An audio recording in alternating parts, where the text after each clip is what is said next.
Hello. Hi, everybody. How are we doing? All right. Oh Get my that chat up. gosh. Look at all the people. Look at the Michael Smith and people. Linda Steele. The two we need. And Jeff. Yes. Look and at Jeff, everybody. How are we all doing? The people are pouring in, guys. They're pouring on in. Yeah. Oh, I don't have my iPad in here. Hold on one second. Oh. Everyone, Matt Steele, talk to the people. No, I'll be I'm right just going to back. sit here awkwardly. I can't wait for that. What a great performer. Is that the BFA you have coming through? I will be expressive with my eyes and my face and everything. It's just going to be nothing but silence and faces. Well, I'll see how the people like that. All right, We'll see how the everyone. people like Everyone's that. going to vote below. They're going to be like, wow, stunning. I'm thrilled. This is the best live stream pre-podcast recording moment that ever existed. Look at her go. Guys, how's everyone doing? Who's here? We have Tyler, Braden, Jeanette, Yazzie. Happy Sunday. Why does Succession have to come the same time as you? Guys, you got to pick one. Either Two Gay Mats or Succession. I'm sorry. You can't be team both. I love that people watch Succession during this. That's crazy because especially, and I've never seen Succession before, but it sounds like a show where you have to really pay attention to what's going it's on. Like, important. it sounds like a rather chatty show. Every little moment makes a difference. It's something we learned about Succession this past week. I didn't learn it. You learned by it. we, I mean, Yeah. it's the royal we. Yeah, okay. So are you going to see Beau is Afraid? I am going to see Beau is Afraid. I'm thinking of maybe seeing it maybe Wednesday. Oh. I'm excited to see Patti LuPone do her thing. I hear she has a wild scene in it. I hear the movie's very polarizing. Really? Yeah. I mean, I hear that Mariah's involved. It's very interesting because And so I love that. Oh, and there's the Mariah aspect of it too. Of course. There are people on Twitter who like really disliked it, who are just like, it's a career killer. The movie's going to be a career killer for Ari Aster, and it's actually like, I think it just beat like a record for in terms of like box office numbers for an A24 release. Oh, like, really? Like opening weekend or something. Seems like So Ari's it's like- going to be fine. Seems like Ari's going to be fine. If I were a betting man, I'd say Yeah. he's going to be okay. It looks visually exciting, and I love Joaquin Phoenix. I love Patti LuPone. I love cinema. Let's go. Is it scary in my head? I feel like this is like a frightening movie. It's because Ari Aster's first two feature films are scary, like they're Yes. horror movies, and Yes. this seems, I guess it seems like there are like horror elements to it, but it Okay. seems more like a Charlie Kaufman-esque, like weird, like fantasy abstract thing. Like I Okay. really don't know what to expect. Anyone who saw it, were you scared? Were you shaking, or was it more of just sort of like a mind fuck? Yes, because if it's scary, I don't want to see it. I do want to know how Mariah is used. I know, I won't spoil it for you, but I know which Mariah song is used. I just don't, and I think I heard what the scene is kind of about and happening. The themes, it's about like a guy's relationship with his mother, so I'm assuming it's Always Be My Baby. I can't speak to that. Okay. Oh, yes. Jeff says it beat Uncut Gems per theater average. Oh, well, there you and go. Uncut Gems was great. I loved. That's like a movie I never in a million years expected to enjoy as much Right. as I did. Like when I saw the trailer for Uncut Gems, I was like, oh my God, this movie is so bro-y. Mm-hmm. And then I saw it in the theater, and the second we were in Adam Sandler's Colon, I was in. I was like, yes, absolutely. You did like that. I remember hearing about that colon a lot. At the Iconic time. opening sequence. That's the one that Julia Fox is in, right? Where Yes. she's like, I was his muse for Uncut Gems. Yes. It's like literally the only thing I know about it. And now I remember the colon piece. Yeah, So it's excellent. I'm glad it works for you. I don't know that I need to see it. It's very abstract, but I loved it. It's very funny in a dark way. Ari all right. Aster doing comedy. We love. So wait, have we said hi to Braden, to Jeanette, to all the people? You were in the other room. Oh, Yeah. well, I'm also saying hi. Tyler, apparently, some people are watching the Love is Blind reunion, which is lame. The reunion is lame right now. I just love that they apparently had big trouble doing a live reunion at all. Because I guess not everybody can do a live show every week. And they were like an hour late, and all the other people were online being like, oh, Bravo was like, oh, we'd never leave you waiting for a reunion. Winky face. So everyone's kind of, judging them because it was a mishap. We're trying to do a live thing as Netflix, and I guess it didn't work. So, Okay, well. R.I.P. I have yet to finish the season of Love is Blind. I think I fell asleep 12 minutes into the second to the last episode. So I'm a few episodes out, but the goal is to watch for the rest of the week. And hoping that Janie can pop on the pod again, and a chatty Cathy moment for the Patreon where we discuss the season of Love is Blind. Because people are invested, and I guess I'm invested, but I mean, we'll talk about it. I just find so many of the couples so unlikable. Where Okay. it's like there's one couple that you're really rooting for and you want the best for it. Everyone else, it's like between like I don't care and you two should never be together. And it's like it's hard for me to really care to watch it. You know Sure. what I mean? That's also kind of how I'm watching Big Brother Canada season 6 right now. And that's kind of how I feel about like this season. Really? Yeah, it's like Like everyone is very young, and everyone kind of like seems to be the same person. like there are literally 3 girls who I can't tell them apart. Like I'm just like, they are the same character, and it's interesting because like this season I believe aired early 2017, which was also like summer of 2017 was when season 19 aired for the US version. Yes. And season 19 had such a huge emphasis on like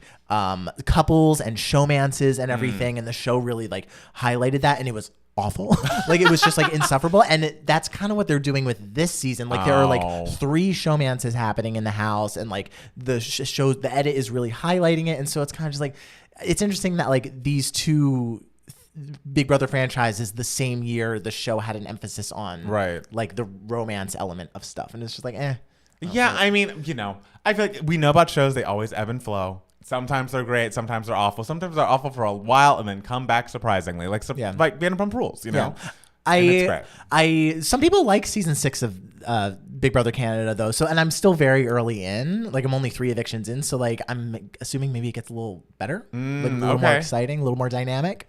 Tell us what you thought about Taj. Oh, Taj was great. Taj was excellent. I mean, I love that we're both watching Taj on separate shows. At this point, the SWV Escape show is no longer on, so it's off now. But I worry they're not going to bring it back because now there's so much infighting within Escape and so much fighting between the 2 groups that I feel like SWV was like, we were totally fine being under the radar and not being on a reality show and just going on tour and collecting our checks. We don't need this drama in our life. But to me, it's like, but the show's so good. Like the show's a hit. Candy has so many spinoffs from Housewives of Atlanta that are like totally fine, but like no one really needs to see more of. And even though I felt differently about Candy and the Gang, which was kind of her Vanderpump Rules, this did so well ratings wise, did so well like Twitter buzz wise, the Queens of R&B, that I'm like, I realize you guys don't like each other, but like we'd love to see you guys not like each other on television. Sure, of course. And go on tour. You're going to make so much money because now everyone wants to see this co-headlining tour. Just do a tour. Because guys, who cares about enemies behind the scenes? I know. Like we want enemies in front of the camera. That's what we are. Enemies in front of the camera. But behind the scenes, we're lovers. Well, I don't know if that's the word. Wait, did you already watch Big Brother Canada 5? I need your thoughts on this in an hour-long separate video. I watched Big Brother Canada 5 probably like a month and a half ago. How'd you feel about it? Oh, it's fantastic. Really? It's great. It's not as strong as season 2, which was a great season of television. I would say it's my second favorite out of the Big Brother Canada that I've seen so far. Between Big Brother Canada and the Big Brothers, you know, and the US version, which is like as a whole the stronger series as of right now? There's so many more seasons of Big Brother US, and like the height of Big Brother US was so Big Brother US, there was an era where it was dirtier than Big Brother, like because everyone in Canada is so goddamn nice, right? And so like even when someone in Big Brother Canada is a villain, like it's still kind of just like, but I like them, like, you know. Whereas like there were straight up like repulsive human beings in the Big Brother US house, like in between like the years of like 2005 to 2014, right? And so like that is just like the bread and butter. I mean, whatever year Erin was on, she was absolutely a motherfucking villain. I mean, hey, and there was Gina nothing Marie to like about those two. Gina Marie, wasn't she? Did she get second? She did, yeah. Wild. A mess. I love that season. Now, Bummer, how did you feel about the recent Succession episode? Gives Sarah Snook all the awards. Guys, we'll be discussing that tonight on the podcast, maybe during Giving Me Moments. Ooh, Team Ica or Team Netta, that's all I need to know. I mean, they're both great. They're both icons. They're both legends. I think Netta was given not so much a raw deal season 5, because like she... Obviously, like they got her out. I guess they did what they should have and everything. I don't know. I would say they're pretty equal in my book. Okay. Yeah. Did you watch Sandoval and Howie Mandel's podcast? I unfortunately watched every second. Well, I watched up until the point that Howie Mandel began to shave Sandoval's mustache, and then I was like, oh, I can't watch this. I have to draw. I know. None of it makes sense. Sandoval's on this podcast. Howie Mandel has never seen the show Vanderpump Rules. Oh. And it's just, I guess he maybe watched 1 or 2 episodes and was like, I don't get why this was such a big deal. You two aren't married. And it's like, that's your point of view here? You don't know the context. Luckily, Howie Mandel's daughter was there to be like, well, instead of cheating on her, you could have just broken up with her. And he's like, I tried. It was a complete and total mess. It was like Tom Sandoval trying to come off good and like having a soul. It didn't happen.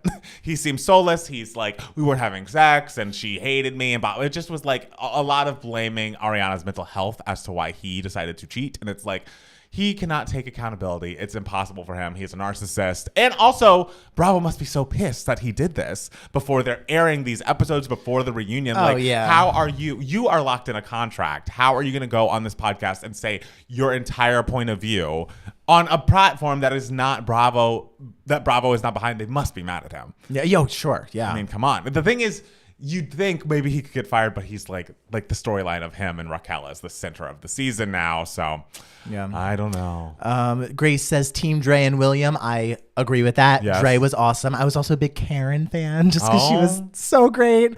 But I'm loved Kevin obviously, and Dimitri was great too. Like everyone in season 5 was great. Any thoughts on Ice Spice? No.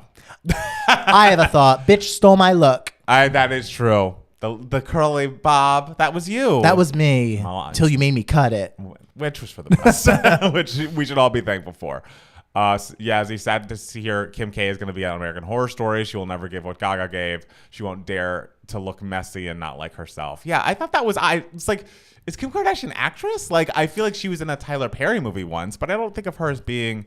an actress. I was more so like, isn't American Horror Story kind of old? Like, isn't it kind of an old show? Like, you would think Kim Kardashian would be like, no, I want to be on. And I'm sure like the next season could be great still. Like, I haven't watched it, but I'm sure they're still doing a good job with it. But like, I would imagine Kim Kardashian. She's Kim Kardashian. She would probably be like, no, I want to be on the hot new show. Absolutely. Whatever. Someone saying they were desperate for Ashley Tisdale. Well, all those comments are deleted. They're all deleted. But you know what? She's great. And also, Grace, good job. Whoever did that, good job. We have the people on it.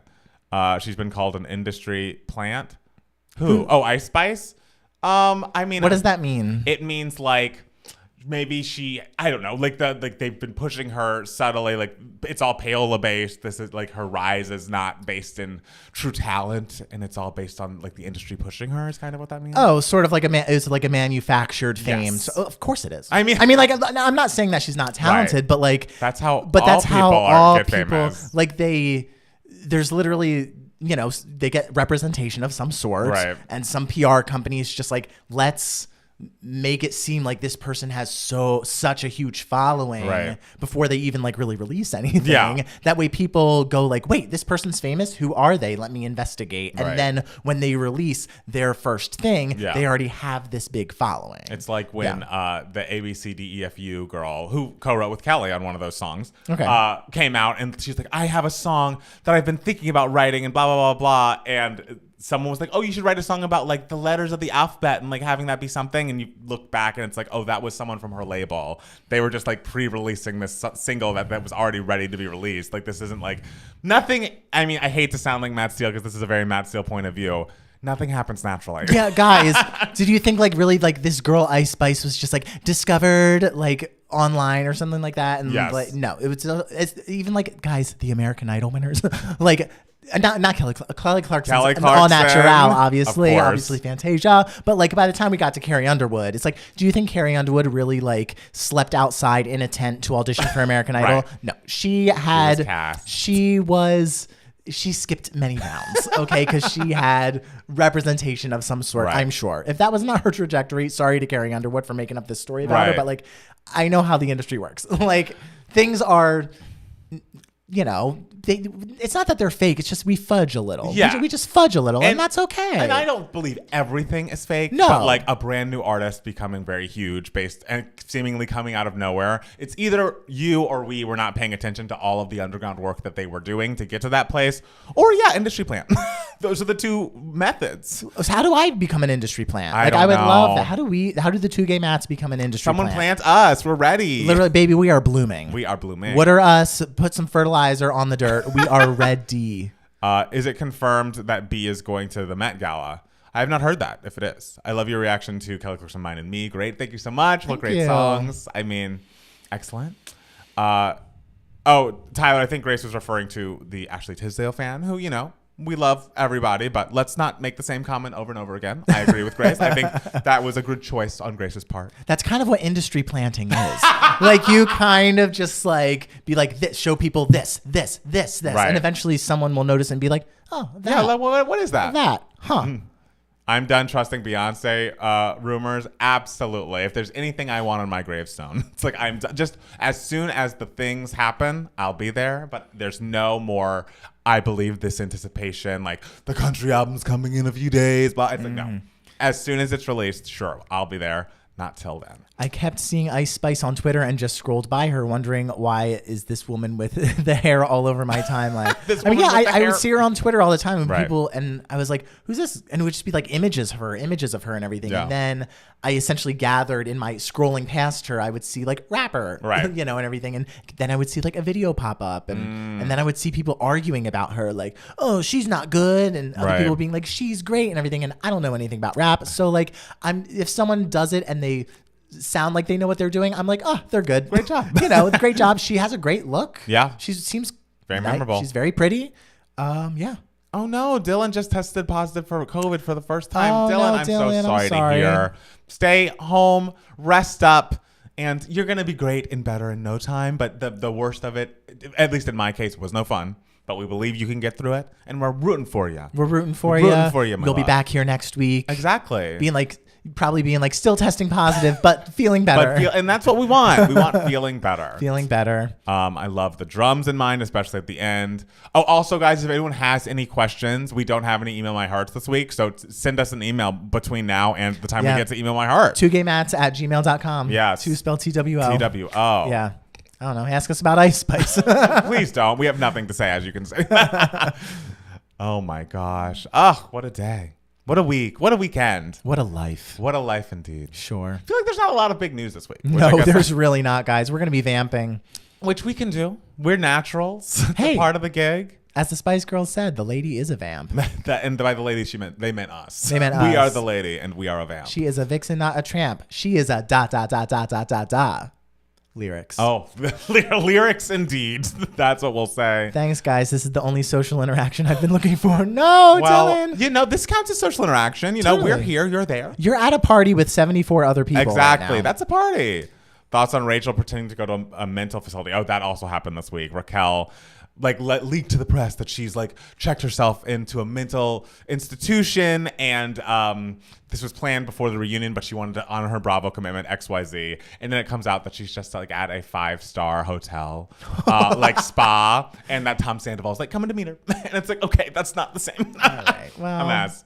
Have you watched any Coachella videos from this weekend? I have not. No, Sean and Camilla back together. I saw that. If it makes them happy, Sheryl Crow said? Sheryl Crow, yeah. Sure. But it's what happens to all the ones you don't read? We usually read, unless they're inappropriate or too personal or something. We usually read all of them eventually. I'm still writing my thesis paper. It's about 28 pages. I really just want to get it done and over with. Hey. Christian, I forget, how long was it going to be? 28 pages? Good for you. That's great. Yes. Q for Matt Steele, you mentioned you work at the TKTS booth. Do you have any funny stories from that? That's kind of a fun question. Yes, write that down. All right, well, from Grace. Grace took time off from putting y'all in timeout to come up with a great question. Seen any Coachella performances on YouTube? No. I want Britney to do what Mariah did for her memoir and release an album of unreleased music. That would be amazing. I would love that as well. Guess their new music from Sean and Camilla coming soon. I still don't believe their relationship was real. I mean, whether it was or it was not, that song did do very well. But it's also have they either of them had big hits since Senorita? I feel like no. So I don't know if this is good for them or bad for them, but if they're happy, if they like it, I love it. Yeah, sure. Any feelings on biopic movies in general? I feel like there's some that are great, I'm sure. There's some that are great. There's some that are fine. There's some that are not great. As far as, would this be an Email My Heart? I don't think so. Okay. I think a biopic movie works really well if it's more so coming at from a specific angle, specifically about a chunk of someone's life. Yeah. But a biopic movie of just this is their birth all the way through their death. It's hard. That usually doesn't work as well. Yes, because there's so many little stories to tell. Yeah. But the Elvis one was kind of that. Wasn't that From Birth to Death? The what? The Elvis movie? The Elvis? It was. And people like it that. Was, and it was really great. so that does work. But It's harder. Was that Cinderella movie a hit? No, sorry to Dr. Woods, who loves it. But no. Matt P, if you could put together a girl group made up of underrated singers, who would you choose? Tinashe is a must for me. Underrated singers. I feel like most of the singers I listen to are correctly rated. Okay. You know what I mean? Like, trying to think of people who I'm obsessed with that are underrated. I mean, I feel like in the U.S., the Sugar Babes, even though they're already a group, I would like us to give them more respect. The Girlicious in general, I would also like to give more respect. So I'm thinking more of groups that are underrated than I am solo artists. But I'll get to thinking. Have you heard the new Kelly Clarkson songs? Yes, we have. Yes, we've reacted to them. We have on 2 videos. Our YouTube channel. Make sure it's going to be, the 2 Gigabats link is somewhere on the page you're looking at. Oh no, Vinny, they banned Tinashe. We only banned Tinashe for patron requested videos, and we did. We can still talk about Tinashe when she comes up. Yes. Yeah. Braden emailed. We love that. Hi, friends. The Love is Blind reunion is still not working for me, so here I am. Welcome, Sally. Sally has already seen the Eras tour, guys. So if you have any questions about like whether she saw the breakup coming because of the tour and the swapping in of the one instead of Invisible String, ask Sally. Did she hear the choking up of the voice when she sang Champagne Problems? She sings Champagne Problems? Yeah. Huh? Yeah, the concert. Great. Tinashe needs more love. You hear about Jamie Foxx? I did hear that. That's sad. Put Jasmine Sullivan in that group, but I don't think Jasmine Sullivan's underrated anymore. And she's out singing everybody in the group, guys. No matter who else is in a group with Jasmine Sullivan, they're gonna be the backgrounds. So they're gonna be the pips to her Gladys Knight. So we don't need that. What have y'all been listening to besides Missing You by Tori Kelly? I have been listening to Kimberly Akimbo. I've been going also through old Kelly albums, just like in anticipation for those new singles that came out. I did too. After we did the Kelly song bracket thing, yes. I listened to like all of her best songs like that night, literally. So and I good. rocked out to my room until like 3 o'clock in the Good morning. for you. And I was like, God damn it. That is so great. good. She has such a discography. And I mean, I say it all the time, but man, Stronger is that album for me. Like top to bottom, that is her best, in my opinion. There are people that still don't believe they're broken up. It's wild. For Taylor and Taylor. I was like, who? She realized Invisible String was garbage. We love growth for her. Jasmine is justly rated. Jasmine is getting her flowers now. It took her a long time. She'd been putting out a lot of great records for a long time. Mm-hmm. But now after Hotels, I feel like people know about Jasmine Sullivan, and they should, because what a fucking talent. A lot of people I hear saying R&B is dead because it wasn't what it was like back in 1997. Do you agree with that? Me? Yes. But I've agreed. Like, I love R&B music, always will, but I feel like the last time I was like super excited about R&B as a whole was probably around like the Dreams big era of like 2007 to 2008, 2009. And like all of the music that he would write, I feel like was so melodic and great. And I feel like the themes are not as relatable for me. The melodies are not as strong for me. I feel like it's gone the way of vibes, which, we love everyone's point of view, but I'm not a vibes girl. So in 1997 was a peak. Like the 90s era of R&B to me was the best R&B the world will ever see. But everything ebbs and flows. I'm sure there will be more R&B music that I'm very into in the future, but Jasmine Sullivan right now as the R&B girl that I'm rooting for the most. Absolutely. I'm glad she's getting hers. Yes, put Sky Ferreira in a group. Someone save her from her label. I'm always confused about Sky Ferreira because I swear she put out a new single that was going to be the first single from her album that was delayed for like a decade, and then nothing else happened. And I'm like, guys, this girl, if she has an album ready, I don't know. All I Ever Wanted is horribly underrated. All I Ever Wanted has some great tracks on it for sure. Like Cry is excellent. All I Ever Wanted. Don't Let Me Stop You I really like. I miss Neo's era as well as a writer in R&B. Absolutely, Jay. Speaking my language, I love me some Neo. Did y'all see my essay I left on the You Want It Darker video? We did, yes, Christian. I'm so glad you liked the review. Everyone was like, I can't believe you're doing Leonard Cohen. It's like, hey, if Christian wants it. I mean, hey. Hey. And Christian, you know your shit. And it's important to know that. Yeah. She did last year and then dropped off. Yeah, Sky Ferreira, odd. Pop music, ironically enough, is better now to my ears, at least a little bit. Now meaning like the past like 2 years, yes, or like now meaning like the past like 10 years? Because that I think 2-3 years, I would say yes, we're in an upswing. Yeah, I think we're in an upswing as well. I would say like 2015 to 2019 was rough. It was rough. It was rough. Very. It just was like, I get that we need everything was such big Katy Perry, Lady Gaga kind of like 4 on the floor, stomp, stomp, pop, but like the vibes were vibing. MNEK needs a huge R&B hit already. That is true. Thoughts on the Dylan Mulvaney controversy? I mean, people are insane. Sure, let her sell the beer, guys. Let her sell the beer. Let her sell the beer. Caution was a great R&B album, absolutely. And if the world cared more about what Mariah was doing these days, away from Christmas time, you all would be blessed. So yes, listen to Caution. Have you talked about the Wicked pics? We will. We will. Have you seen the play? Of course. What play? Wicked? Wicked. Oh yeah, I've seen Wicked. Palmer, who had your favorite track in the finale? Maybe, I mean, we'll talk about it, but Sasha's was so fucking good. Have you guys seen the Grease Pink Ladies TV show? I have not. I haven't either, but I love that Justin Tranter is like the head songwriter and executive music director of that show. Justin Tranter, friend of Two Gay Mads. Friend of Two Gay Mads is strong, but follows us on Instagram and has watched a video of ours before, and we love them so much. Justin Tranter. Speaking of great pop music. Oh, excellent writer. Justin and Julia. My fave Kelly album always changes throughout the years depending on my vibe at the time. I listened to Thankful yesterday because of the anniversary. She's still solid, all things considered. Yeah, I mean, as far as Idol like debut albums go, it was doing what she could do in like 4 weeks or whatever, because they have no time to make that record. I remember the first time I listened to Thankful in full was, I don't think it was for like a Two Gay Mats video or anything. I think I just did it in my own accord. It was probably like a couple years ago, and I was expecting it to be like rough, but like I was like, oh no, this isn't like bad at all. I know. I would say. I mean, compared to her other albums, no, it doesn't compare. But it's not rough. It's just like, if she was a normal artist, she would have recorded a lot more. They would have realized that her sound was closer to like a Just Missed the Train versus like The Trouble with Love Is kind of thing. Sure. So not bad, but it was going to get better. There's a question I saw. Someone said that those years gave us Kesha. Kesha was before that. Kesha was not 2015. Kesha's TikTok came out in what, 2010? Yeah, Kesha to me, I'm very strongly like, oh, that was 2009, 2011 was like hardcore Kesha time. Yeah, and that was, I remember still being in New York, so I moved in 2010. Yeah. So that was definitely earlier than that. Caution should have gotten its flowers. Caution was so great. Agreed. My ex was anti-trans until I had to dump him. He also voted for Trump. Ooh, thank God you dumped him. Dump him. P.S. I love me. I feel like we heard about someone that was going through a breakup, and the boyfriend sounded awful. If that was you, you did the right thing yet again. Pink Ladies is very good. We love that. Mariah foiled her own era. Caution was right there as first single. I mean, yes, there was a first single problem. It just sucks for Mariah now because it's like, either because of Sony or whatever, because of the times, she only has one real shot of like, this is the single from this record.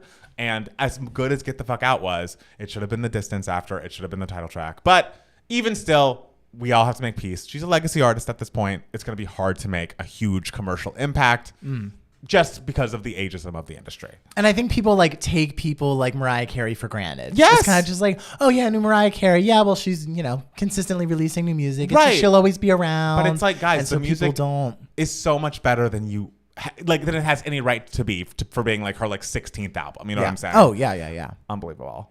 Billie Eilish, in my opinion, revitalized pop music and made it kind of exciting. The 80s and 90s and 2000s is always best. Billie was a giant star. Is a giant star.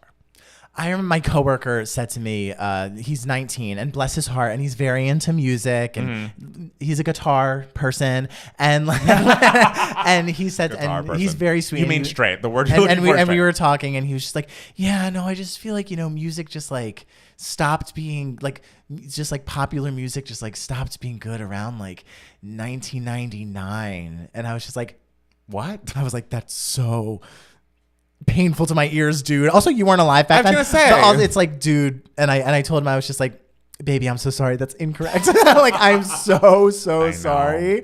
That is like actively incorrect. That is wrong. Yeah. I mean, we love the youth, but because 1999 was like a pop resurgence. Right. It's like it was just getting started. It's like when it's you know how I feel when people are like, I'm making a 90s playlist and it's all like NSYNC, Backstreet Boys, and Britney Spears. And that's barely 90s. That is 2000, early 2000s. Let's get with it. I wish I was older during the 2008 to 2013 pop music era. Great era to be a kid and get into music, but I wish I was a teen or in college. It was a great era. Yeah. And we were a little older and it was great. And then it just was gone.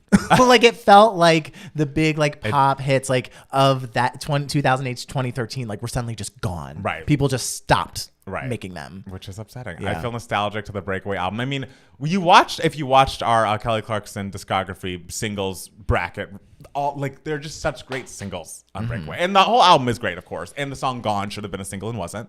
But man, there's just so smartly released, those albums. The order in which they released, it just was a perfect rollout of an album for sure. Do you think Mariah will win another Grammy or get another number one? I think another number one is more likely, and she would need to. I think Maxwell said the same thing. She would need to duet with a major star, or if there's a viral moment on TikTok bigger than It's a Rap, which would be interesting if like one of her old songs went to number one just on virality. But I would love it. I would also like it to not be It's a Rap, but it's fine. I could see her getting another Grammy at some point. Like I could see her, I don't know, releasing a song that's like a relatively big hit, but then like winning some sort of like R&B vocal performance. I would love Grammy. that, but like I've yet to see the Grammys come around to admitting that Mariah Carey's so insanely talented ever, and she's 30 years in. So I don't. But they love awarding someone when they finally deem them a legend. Mm-hmm. They love doing that, and then being like, oh, we've always loved and Mariah Carey. No, you haven't. And it's like, really, have you Grammys? Let's watch 1996 again. 1996 from the top, opening. Mariah, One Sweet Day. The tapes show differently. They do. Seems like you had something against her. Like 1999 is before B-Day and the Fame Monster, so you know that's wrong. I agree, that is wrong. I used to be I was born in the wrong generation kid. I mean, that happens. And it's like, if you can love old music as a young person, there's nothing wrong with that. But when I was in high school, I remember thinking, the fact that there are so many people around me listening to music that came out in like the 70s and 80s makes my head spin, because there's so much great shit happening right now that they're ignoring. And I'm like, you're missing no scrubs, guys.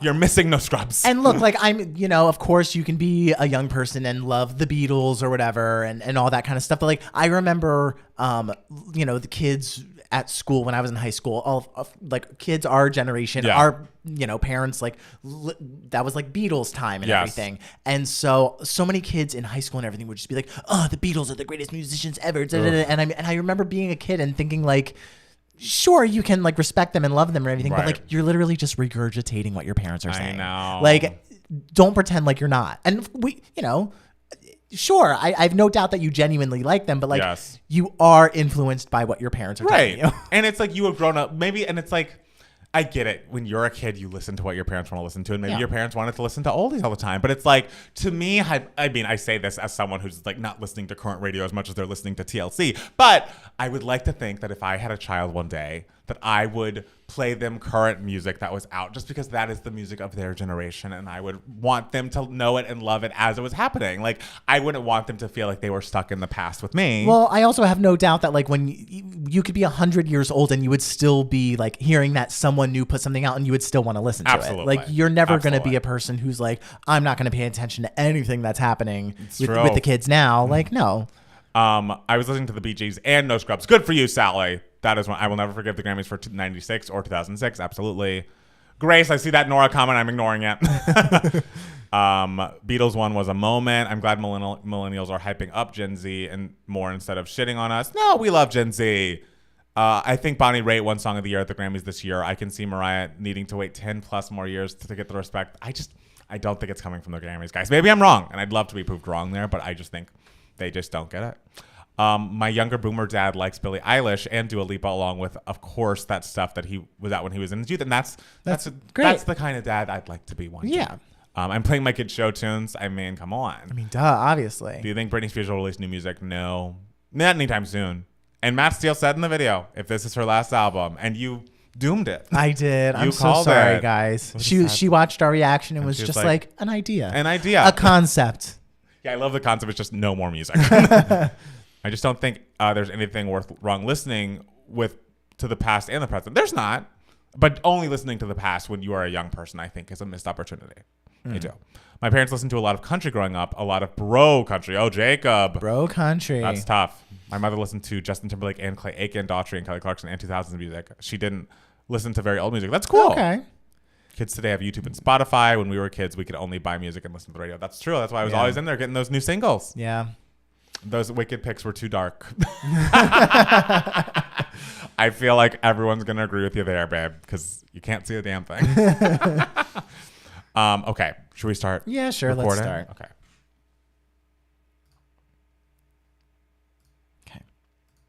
All right. Hello. Are you warm? I think I'm warm. Matt Steele's asking because I did just recently wake up from a nap, but I think I'm here as one can be. And you should be happy that I didn't sleep through you knocking on the door because I feel like that would have upset you. You get upset when adults ruin their plans because of napping. You you act like you've never done it before. That happened one time when we first moved here, and it was at the weekend of the move. And Jackson was there to open the door for you. Yes, Nothing was wrong. But we had a job to do, and it was 2 gay mats, and I was waiting outside in your dangerous neighborhood.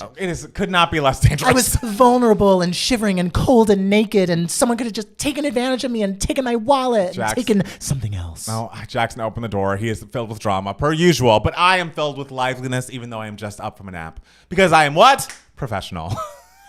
Congratulations. Pay him. Yes, pay me. I'm not going to play the app. No. Guys, RIP Skillshare. I mean, you can get it if you want, and you can use our link if you want. Those links are still there. Those links are still there. They're great. We love you, Skillshare. We love you, Skillshare. All right, cool. Do you want to start? Sure. All right, cool. Hi, everybody. Welcome back to 2 Gay Mats, the podcast. It's Matt Palmer. And it's Matt Steele. And we're back again for another week. And even though this week feels like there's not a lot of news, I feel like we've had so many episodes in which I say that, and then we go on and on and on. So we'll see how it goes. Yeah. Matt Steele. Yeah. How was your week? It was fine. I did nothing.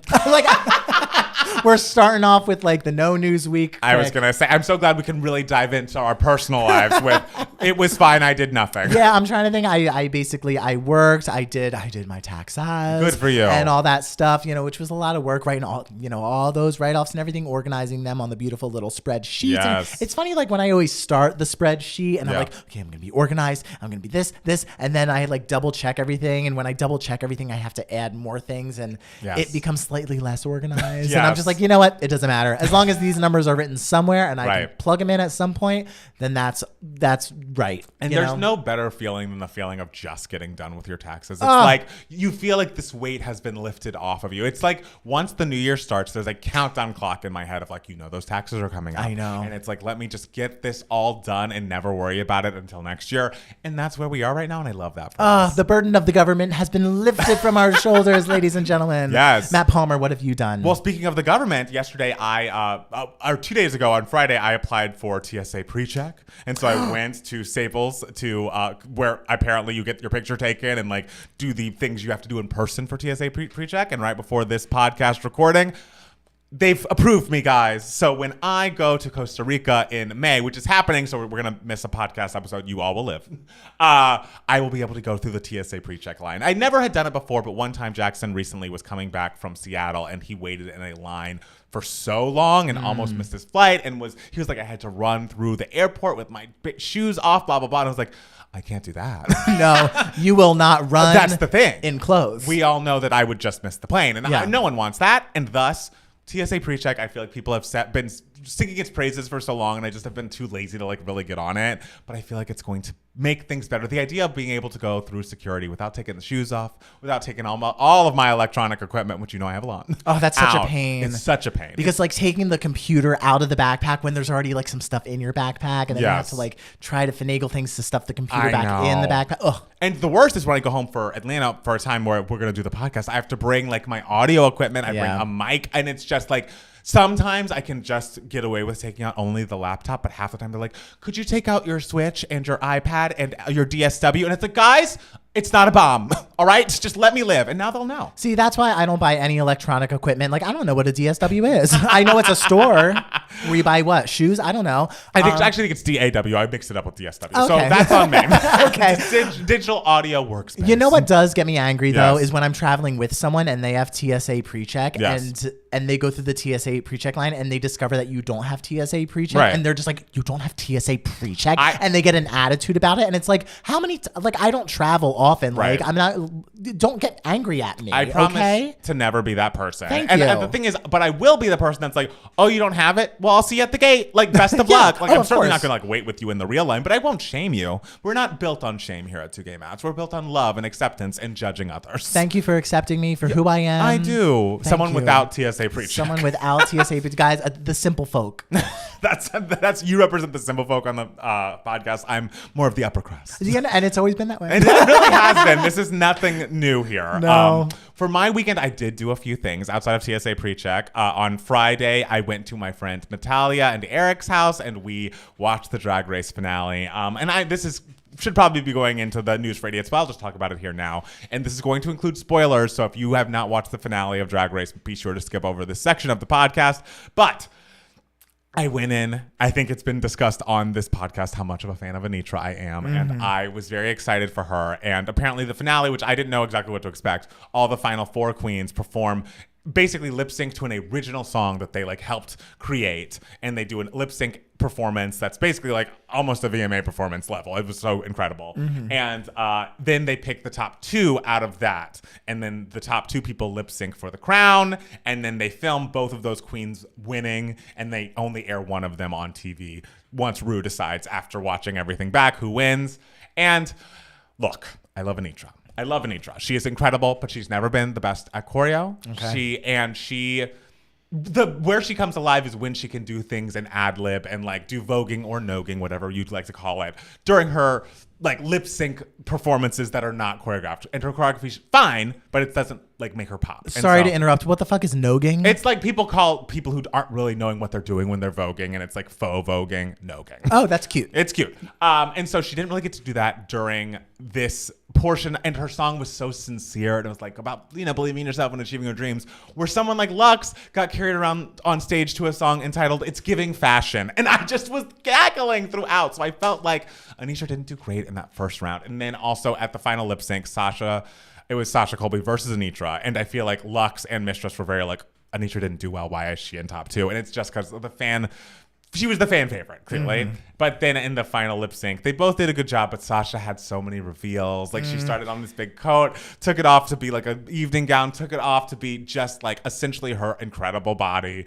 And it just was like, it was a beautiful thing. She's the first, I believe, openly trans woman at the time of crowning to win Drag Race the entire season. So I could not be happier for Sasha Colby. She did an incredible job. And Anitra, she'll be great in All Stars, and I'll get over it. And I just recorded a little bonus podcast with our friend Ernesto, who has been on a Drag Race spinoff show, that Miss Vanjie dating show Ernesto was on. And so we talked Drag Race a little bit more in depth. I'm going to put it up on a Patreon in the next couple of days. So go to patreon.com/2gaymats for more of that. Yes. On Saturday, I did the TSA pre-check. I did also went and saw the Mario movie.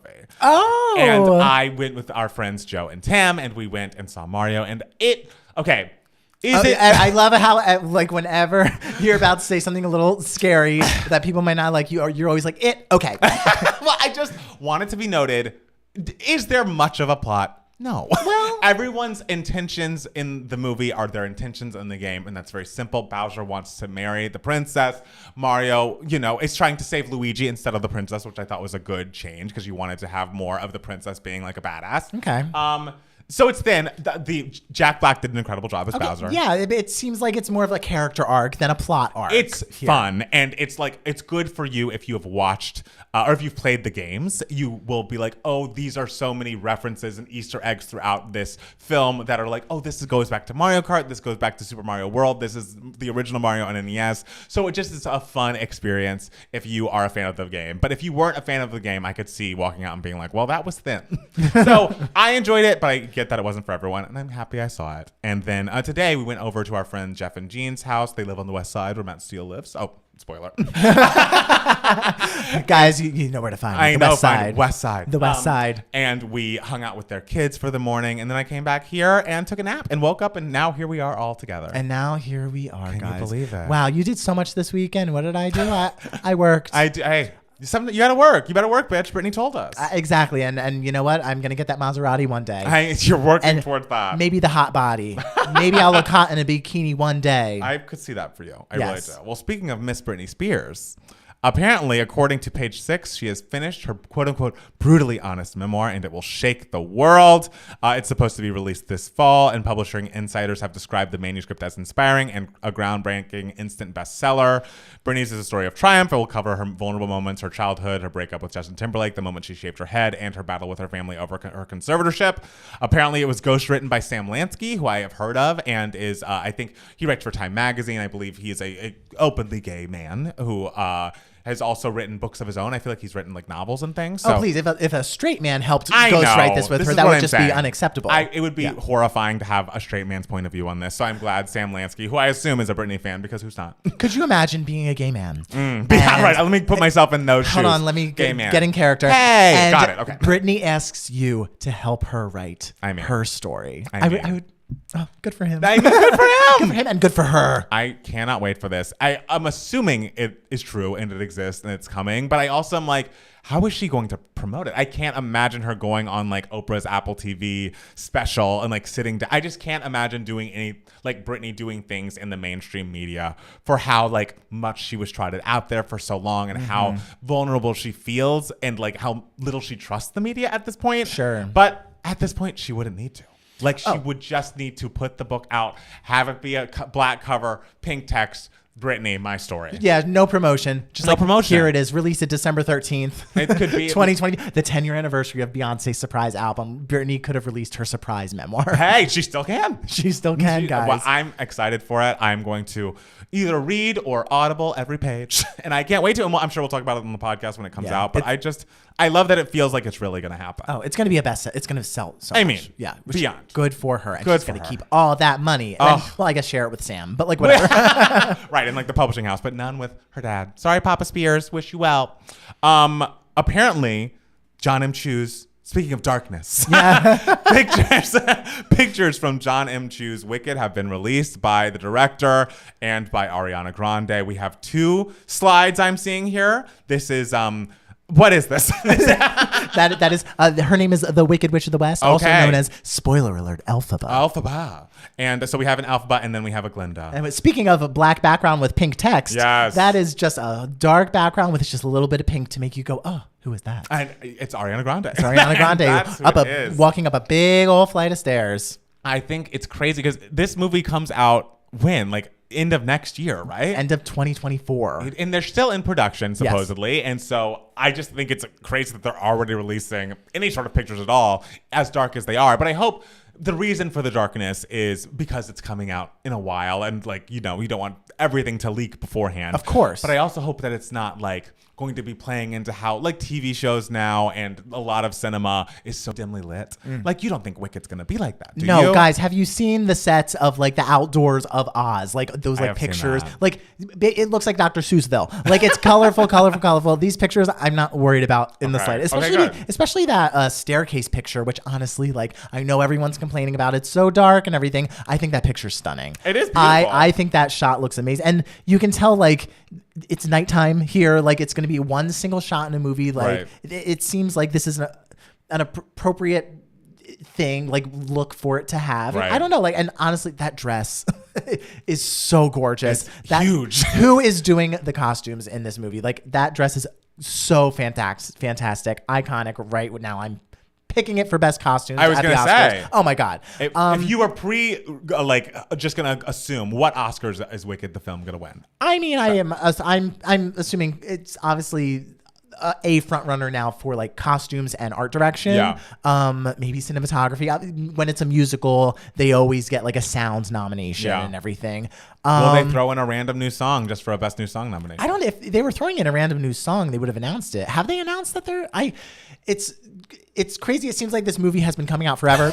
So there could have been all this news that I have just completely forgotten about. That's true. I think it's interesting that they're really like showing pictures now. I know. Like they're doing a lot to keep this movie on people's minds. I wonder if that's, their marketing plan to be like, we need to release something like once a week or like once a month or something like that, just to keep people invested in this and keep people excited for this, especially because there are going to be 2 movies of this. Is it bad that I literally forgot that we're getting 2 separate movies, but now I remember. We're getting 2 separate movies for this. So I say good for them. Do what you got to do. Did you also hear that John Chu is going to be directing a new film version of Joseph and the Amazing Technicolor Dreamcoat? I did hear that. Has there been any more information about that, like casting or anything, or just like it's going to happen? No, I haven't heard anything of it except that it's happening, which I think is interesting that John Chu is like undertaking this huge thing right now. And it's just like, yeah, sign me up for another movie musical.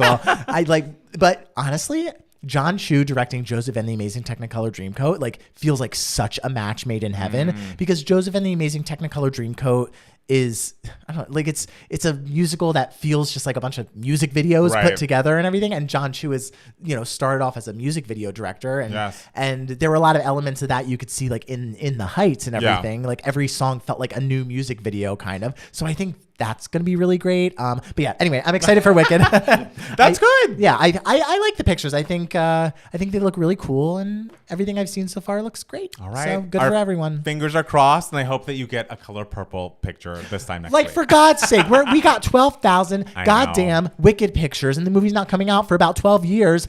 I want a color purple picture. It's coming out in what, 9 months? Yeah. Come on. But maybe it'll be a big surprise, like Beyonce surprise droppings things. I guess. That'd be exciting, right? Are all these things surprises if you know they're coming? No. No. Well, something that's also coming is a rebrand at HBO Max. Who needs HBO? We just need the Max. Apparently, the new combined service of HBO Max / Discovery Plus is going to be called just Max. Apparently, it is officially launching May 13th. Max Ad Lite is $9.99 a month or $99.99 a year. And ad free is $15.99 a month or $149.99 a year. Woo! Okay, I hope I can still, because right now, I'm getting it through my parents' cable or whatever, okay? And I hope I can continue to do so because these prices are no joke. I mean, hey, welcome to streaming, baby. I feel like we all knew this was coming, where all the streamers were going to become so expensive that you were literally just paying your cable price. But like, I feel like we got there quicker than I wanted.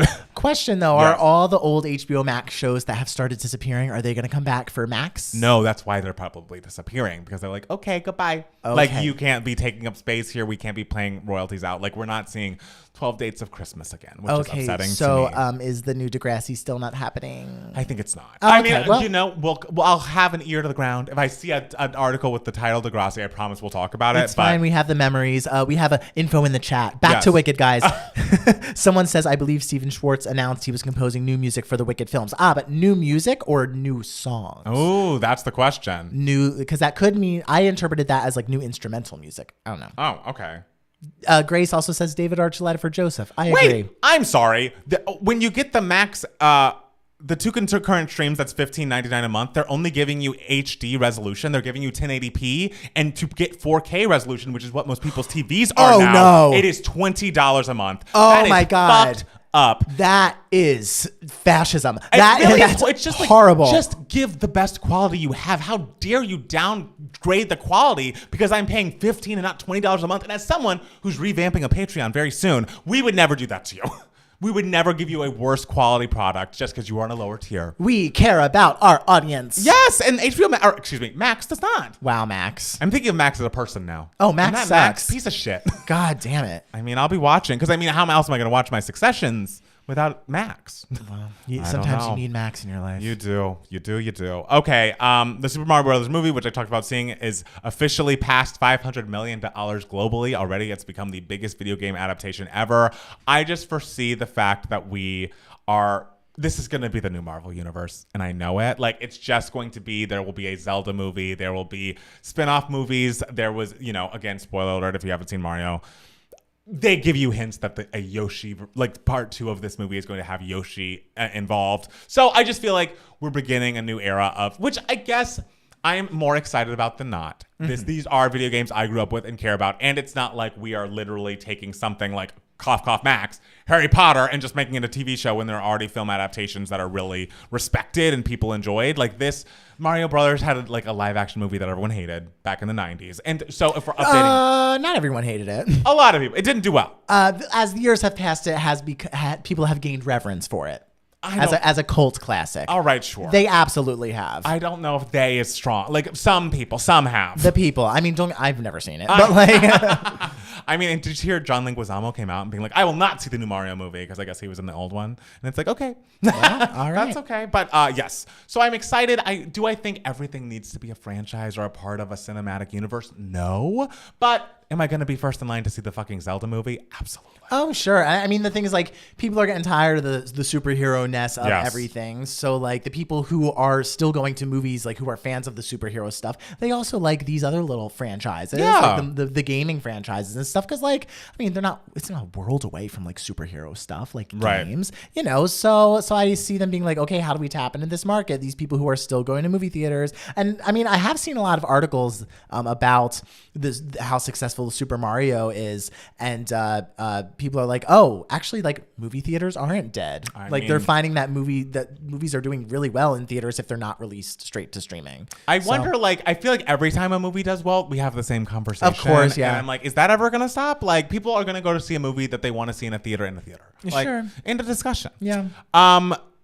Nick Cannon, for whatever reason, he was, I guess, doing an interview with Howard Stern. I assume he's promoting that show that he's doing with Kevin Hart. That's like some sort of game show silliness that I don't care about. And has apparently Howard asked if he would ever date or have his next baby with Taylor Swift. And Nick said, though he admittedly has no immediate plans to add to his large brood, that he would change his mind if the newly single singer wanted to start a family with him. The 42-year-old went on to say that he and Taylor, 33, also have very similar dating experiences when it comes to having their love lives make headlines. Joking that his spidey senses were tingling after hearing news of Taylor's split, Nick added that the idea of having a baby with the pop star, that would be amazing. Well, see, I need to like hear the actual audio of this because it's like, was this all said in jest with a wink, wink? I would assume it was. I assume, and I'm sure Howard was the one to bring it up. But it's also like, I feel like Nick Cannon, the reason that his marriage to Mariah Carey didn't work was literally because this man hates and like is incapable of just shutting the fuck up. Like he would be out in everywhere being like, oh yeah, me and Mariah have sex, the hero, or like me and Mariah do XYZ, and like talking about this woman who is supposed to be the most important person in his life as if she was just some random person that he can make a punchline, and he still will go to the press with the Mariah shit. And it's like this man has no idea what is and is not appropriate. Talking about the mother of two of your children, or a woman who you literally don't know, who doesn't know you at all. And the idea that you are saying you have similar dating histories just because like Taylor Swift has dated people publicly because she's a giant celebrity and so we know the people she's dated. You have had multiple children with multiple different women. We don't even know if you were with them at all. It's not similar. That's very different. It's very different.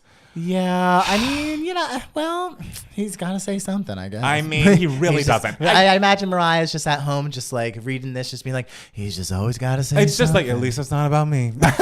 Yeah, Nick just needs to realize that, like, the public aren't your intimate, like, the public is not your intimate friend. Like the little things like you would say to your friends, like, just keep if you're famous, keep that to yourself. Absolutely. Don't, like, no. It's just like, yes, you need to have a gross group chat with you and your other problematic friends. Like, we don't need to hear every thought that crosses your mind. It's just gross and unnecessary. And I realized Howard was fishing for it. He didn't come out and just say this out of nowhere. I will give Nick that. But you also could be like, ha, that's ridiculous. And like, move on. Not everything has to be a joke and a punchline and mockery. I think like the joke could have just been like, oh, well, if she's single, so am I. Wink, wink. Yeah, like, you never know. That's the extent. Crazier things have happened. Sure. Blah, like blah, that, blah. I would be like, oh, haha. Yeah. But like it's too much. We just talked a little too long. always, which is just what men tend to do, right? Kim Kardashian and Emma Roberts are joining American Horror Story. Emma Roberts is joining again. Oh yeah, she's rejoining. I guess she was gone and now she's back. Loved her in that Scream movie though. I don't care, but I'm excited. But I'm excited that people like who still watch the show are gonna see Emma Roberts, and like I assume Kim Kardashian, people will make GIFs and memes of her in terrifying situations from this show. So that'll be exciting for some. I was just kind of shocked because this is what season of American Horror Story? I didn't know that they were still making it. It's 12. 12, okay. And I mean, I'm sure the show, is still good and entertaining and everything. But is the show making like so much money that it can now afford just to like, oh, Kim Kardashian's here now? Like, I guess they have been able to make that money, but so good for them. People are going to watch that season. So I was just shocked. All right. And I'm only bringing this up because we don't have a lot of news this week. Just in the craziest update from Vanderpump Rules, Tom Sandoval was a guest on Howie Mandel's podcast this week, and he gave an 1.5 hour long interview, quote unquote, defending himself about the cheating with Raquel after, his 9-year relationship with Ariana. He was cheating on her for 7 months with another cast member named Raquel. And essentially he was just like, we hadn't been having sex for a long time and Ariana is depressed. And so I was scared to break up with her. And like, I would try to break up with her in therapy. I went to therapy myself and then we'd go to therapy together and I'd start planting the seeds to break up with her. And like, she wouldn't take it. And she said that she would quit the show. And I was like, that's not fair. People have gone through so much on the show and like the fans deserve XYZ. And it's like, you're worried about the fans of a television show? Like, dude, she can do whatever she wants. She's like, but we've built this brand together. You've built a brand for yourself. Like, you can't just throw it all away. And it's like, this is a human being with feelings who has invested a decade of life into you. So if however she wants to handle the breakup that you were too scared to have until Valentine's Day when he finally did break up with her, according to him. And it just was wild. Like, he was saying such personal things that were not his business to say. Like, he was like, Ariana, after we broke up, was asking me about fertilizing her eggs, which I never did. And it's like, why are you telling Howie Mandel this? Like, why is her health and like what she's doing reproductively any of your business and any of Howie Mandel's business? It just is like, Bravo must be so pissed because it's like there are still episodes of the season left. There's a reunion and a sit down with him already filmed, and he's giving all this shit to Howie. So of course, I'm sure Ariana is furious and will never speak to him, but the network can't be happy. Sure. I'm stuck on, this whole time, like for so long, I was planting the seeds of trying to get her to break up with me. It's kind of just like, okay, but that's coward. Guys are so stupid. Like it's like, okay, no, if you were having a problem, you like need to express that to her immediately, not like try to like manipulate her into breaking up with you. And that's exactly what he was doing. That's crazy. That's stupid. And of course that just like built up a lot of resentment from both ends, I'm sure. Right. And so that's just a mess. That's just a mess. If you got the seeds, don't plant them. Just walk right up. And it's, of course, it's going to be an unpleasant conversation. Yes. But like, how much better would it have been to end this relationship on a respectful note where nobody was cheating, where there wasn't like you've made this end of this relationship so messy and gross that like you can't come back from it. I have to say to all the single guys out there. Yes. If there's one thing I do not have a problem with, it is saying how I feel in that moment when I am dating someone. I don't feel like anyone was wondering about that. I'm always just like unasked. I'm always just like, this is how I'm feeling at this very moment. Exactly. I'm exhausting, but hey, at least everyone who dates me knows where I stand. That's the thing. I think that's great. Yeah. Communication is the key to a good relationship. So when you have a feeling, communicate it. Don't cheat with this whatever-year-old girl. And also Raquel like put out in the press that she was checking herself into a mental facility just for to address her mental issues, no addiction things, but like kind of a rehab center was how it was told to us initially. And it come to find out she's just at a 5-star hotel because she's tough. She's having a hard time not being at Coachella apparently. Well, and then Tom Sandoval is going to come meet her. And it's like, why did we need a press release for this? It's just like her PR team must be like, God, this girl. I know. Just can't keep it together. Well, I hope she got what she needed from that little staycation. I hope she does. I hope she gets whatever she wants. Yeah, sure. So Matt, I feel like you had another piece of news for idiots. Yes, ladies and gentlemen, I must say. Yes. Today, as we are recording, the curtain has finally set on The Phantom of the Opera on Broadway. Oh. It has been running since 1988, since before I was born. Wow. Not long before I was born. I was going to say, we won't give exact dates. We won't give exact dates, but if we're going by months, it was before I was born, I believe. Yes, so it is, I believe it was 13,000 something performances. Jesus. I was watching all the video clips of like the final time the chandelier rose in the opening, and girl, if I wasn't crying. I was just like, the power that has, like, truly amazing, with just an iconic production that has such a legacy. The fact that it stayed in the Majestic Theater for all those years, the Majestic Theater is now finally open to something else. And the fact that an interesting fact, how Prince, I believe when the first Broadway show he ever worked on, he was like an assistant director something for a show. People calculated from the beginning of that show to Phantom of the Opera closing, it is how Prince has had something that he's worked on Broadway for the last 73 years. 73? 73 years. He was the director of Phantom of the Opera, by the way. Yes. And obviously the legacy with Andrew Lloyd Webber and Sarah Brightman and Michael Crawford. It's just an iconic show, and I can't wait to go home and look at all the footage on my Twitter of all of that stuff. I mean, it's been around for my entire life. Are you a big fan? Not yours, but my entire life. So you're right. We are a year apart, and I'm glad we can point that out here. But are you a big Phantom person? Like, are you a big Phantom head? I mean, the Phantom's not like my favorite show, but I love it, and I can did for Broadway, just like the revolutionary design and the staging and everything. It was a huge moment, and you look at it and it's still like the designs of everything and the staging just holds up so well. Right. And so I mean congratulations to everyone involved with Phantom. Oh, and if this morning you know that Billy on the Street clip? I saw that. With him screaming, having an argument with that lady because she was insistent that Denzel Washington played the Phantom of the Opera in 2005. Yeah. And he was just like, no, the fuck he didn't. And she's like, yes, he did, sweetie. 2005, Denzel Washington. He was like, no, he did. And they're screaming at each other.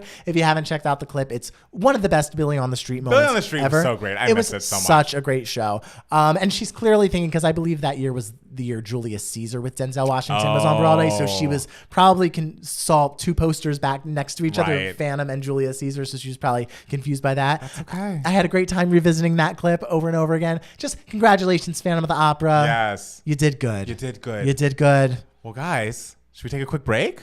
I think we should. Let's do it. We're going to take a quick break, and then we'll be back with more 2K Max. Yes. Apparently, Phantom's going to have a quick break, too, because there's rumors that it's just going to come back with a smaller production. Oh, my God. Enough. Cute. Yeah, Coachella's happening, guys. Sorry to break the news. When Steele said Prince, I was confused. I was too. When you said Hal Prince, I thought you said How Prince. I was like, Prince has stuff on Broadway? Oh, Hal Prince. Yeah. I think the Hal sounded like how.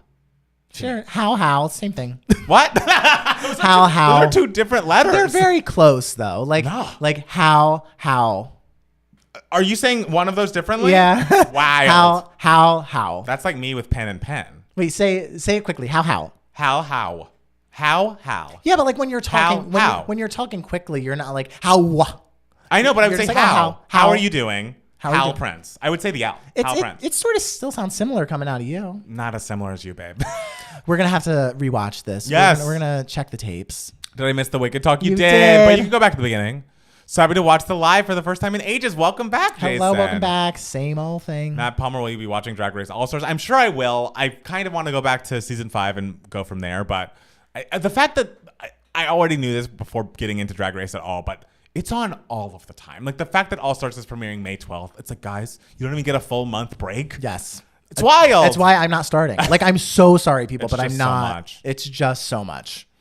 Now we're getting into accent stuff. This will be fun. Oh no. I mean, I think the words that I say that are most confusing for people are like people say pen and pin or something when it's like PIN versus PEN. And to me, those are the same word. But everyone's heard a Southern accent before. Yeah. It's not that crazy. It's not that great, but it's also like I can't. Is it pen? Like, pen. Could someone get me a pen? Can someone give me a pen? A pen. I'm saying it. Pen. Pen. Pen. I'm saying Yeah, that, right? you're saying I need it. a pen. Could someone give me a pen? It just seems so put on. Sometimes you're opening it a little too much. Like you're going, can I get a pen? And it's like, no. But sometimes you get it. Sometimes you yeah, get that's how I feel with water. Like to me, water feels so put on. Oh, like no. or like class. Ugh. Wait, what word do you say instead of class? Class. Oh, class. Yeah, class. But class is like, ugh. That's not. No, That's, I mean, that's fake. That's it's fake. not fake. Class. It's not real. It's not real. People who say Reese's Pieces annoy me. Reese's- Instead of what? Reese's Pieces. How do you say? Instead of Reese's Pieces. Oh, Reese's? Well, Pieces is idiotic. Pieces. I've never heard. Oh, actually, I have. When I was younger, I feel like more people would say Reese's Pieces. That's wrong. I agree with you. Say water. water. I'm gonna get a glass of water. I love that when you do auditions and they have the word water in it, you say Like, water. I know. And at the restaurant, I have to say water because I always say when I say water, they always think I'm saying, "Do you want to order?" And they're always like, Yeah. "Not now." Someone get Palmer that pan. Look, that EH sound is weird. Pen. Just give me a pen. I need a pen to write with. But honestly, let's put a pin in that. But honestly, when you say pen with your Southern accent, like it's not that strong. Like I can understand that you're saying pen. Yeah. Like your accent's not that thick. And it's also like context clues, guys. Am I putting a pin in that or am I getting a pen? Pen. Yeah. Yeah. So you're fine. I say water more like water. I used a tapped rhotic for the T. I don't know what that is. Some Midwestern accent, I suppose. Okay, finally joining back after Succession. Palmer, are you caught up? I mean, not caught up to the one that happened just now, but the one from last week, yes. And we'll be talking about it momentarily. If you guys listen to any AI music, I find it concerning. I have, and some of them are really good. Like there's a version of Mariah singing "I'm Every Woman," I think, and it's quite good. But I mean, it's weird. It's weird, and Sure. could make things bad. I honestly don't see it. I honestly am optimistic about it. Like I don't see it being a huge problem No. in terms of like creating lasting superstars. Right. Just because like I mean Taylor Swift is evidence. Like a reason why people are so dedicated to Taylor Swift is like they're so attached to the person as well. Right. So that's why she has the longevity, and I just don't see an AI artist having the longevity. Oh wow. I see people being like, oh, what a novelty, and they get Yeah. excited for a second, but when people say aunt and when they say aunt, I always give them a side eye. I'm an aunt person, Jacob. Well, you weren't giving us side eyes when we were saying your last name wrong for like 5 years. It's Spees, just so you know. Yeah, aunt.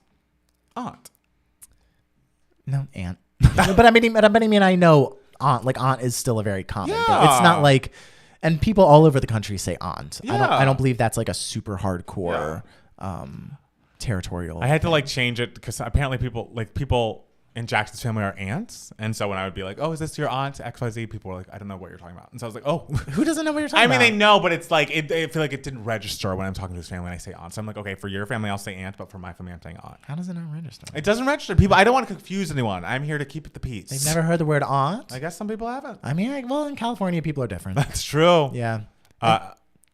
I'll be attached to an AI Mariah. I mean, we'll all be attached to an AI Mariah. And it's the thing that I want to do is I need to figure out how to use that AI and be like, I want Mariah singing my fucking songs. Oh, I want to use Mariah AI to sing High Definition, darling. Ooh, oh my God. I would cry. I would literally cry. God. And so if anyone has the app, like, or knows how to make these AI covers or whatever of songs, please send it my way. You know who this might screw over? Huh. People who are demo singers. I'm sure. Yeah. Because it's like, I'm pitching this for Ariana. I'm having AI Ariana sing it. This is Yeah. what it's going to sound like when she does it. Damn. Yeah. Yeah. I say auntie. All right, get him, Grace. I say auntie. Oh, like Auntie Anne's pretzels. Auntie Anne's pretzels. I would say that. Oh, iconic. Great. Oh, interesting. So you say Auntie Anne's pretzels, but just referring to the pretzels. Yeah. So Anne is the only aunt for you. Yes. I remember saying before she moved to whatever the new name for Aunt Jemima is. I would say Aunt Jemima. Aunt Jemima. Oh, Yeah, okay. yeah. What is it now? What's it called? What's this year? Pearl called now? Milling Company? Okay, I cute. think something confusing like that. We love Pearl. We love Pearl. The only new Rihanna music we'll be getting is AI. God, I feel like Rihanna just has always been an AI. Like emotionally, she's an AI. I don't get aunt as aunt, which is unfortunate because my bestie insists on calling me Auntie Sally instead of Auntie Sally. That's funny. Oh, wow. Someone check on Bonnie McKee. Well, Bonnie McKee writes those songs, so she's getting paid either way. Sure. All right. So wait, you wrote down the one email. I wrote on the one, and then Braden emailed us. Yes. And Braden. Oh, and Jacob emailed us. Oh, damn. Look at us. Remember guys when we are said on we it. didn't have emails? Guys, we have a show. We have a show. We have a show. No topics, no weekend news, but a show. But a show. We love fluff dolls. Oh, absolutely. God. All right. I haven't read Jacob's yet, but I'm sure it's good. We'll read it live. We'll read it live. Let's do it live. And maybe this will be the new place where I say to like us on Apple Podcasts and Spotify and stuff right before Email My Heart. We can make it a pattern. This is the only way I do anything is by making healthy patterns. Sure. And the new healthy pattern is promoting ourselves during the podcast. Yes. All right? All right. Do it. Let me do it. Hit record before you forget. I know. You know I'll forget immediately. Okay. Go, Matt Palmer, go. Yes, we're back, and I just wanted to say thank you so much for listening. And if you enjoy the podcast, make sure to go to Apple Podcasts, rate the podcast 5 stars, give us a nice little review. It helps us so much. You can do the same on Spotify. I don't think you can leave a review there, but you can leave 5 stars. And if you have issues or are upset with the podcast, just don't. Oh, keep it to yourself. Like Nick Cannon, just keep it to yourself. Just send yourself an email, which is always my advice when anyone's like, I have a mean thing to say. Send yourself an email. Joke about it with like a couple friends. Yes. Two max. 2 max. Yes. And then leave us alone. Leave us alone. All right, guys. So this is Email My Heart. This is the section of the podcast where we answer any questions that you guys might have. You can be a part of Email My Heart if you email us at 2gaymats@gmail.com. 2 is spelled TWO. Yes. First question comes from Grace. Grace says, Matt Steele, you mentioned you worked at the TKTS booth in Times Square. Any fun stories from that? I worked at the TKTS booth for, I would say, 9 months it was. Oh, wow. And in that short amount of time, I saw so many things. Like just working in Times Square is just an adventure that I feel like everyone should try at least once All for like right. a week, because you will grow up so quickly. You will see so much shit. I like the first things that pop to mind are, oh my God, there's one. First of all, just like there were days of just torrential downpours, which was always very exciting, and like running away to like find cover. Another thing I remember is we could use 2 bathrooms. We could use one at either the Marriott Hotel or at the W. I remember once being like, you know what? I got to go to the bathroom. So I went to the Marriott and I used the bathroom. I came back out to the TKTS island. Everyone was gone.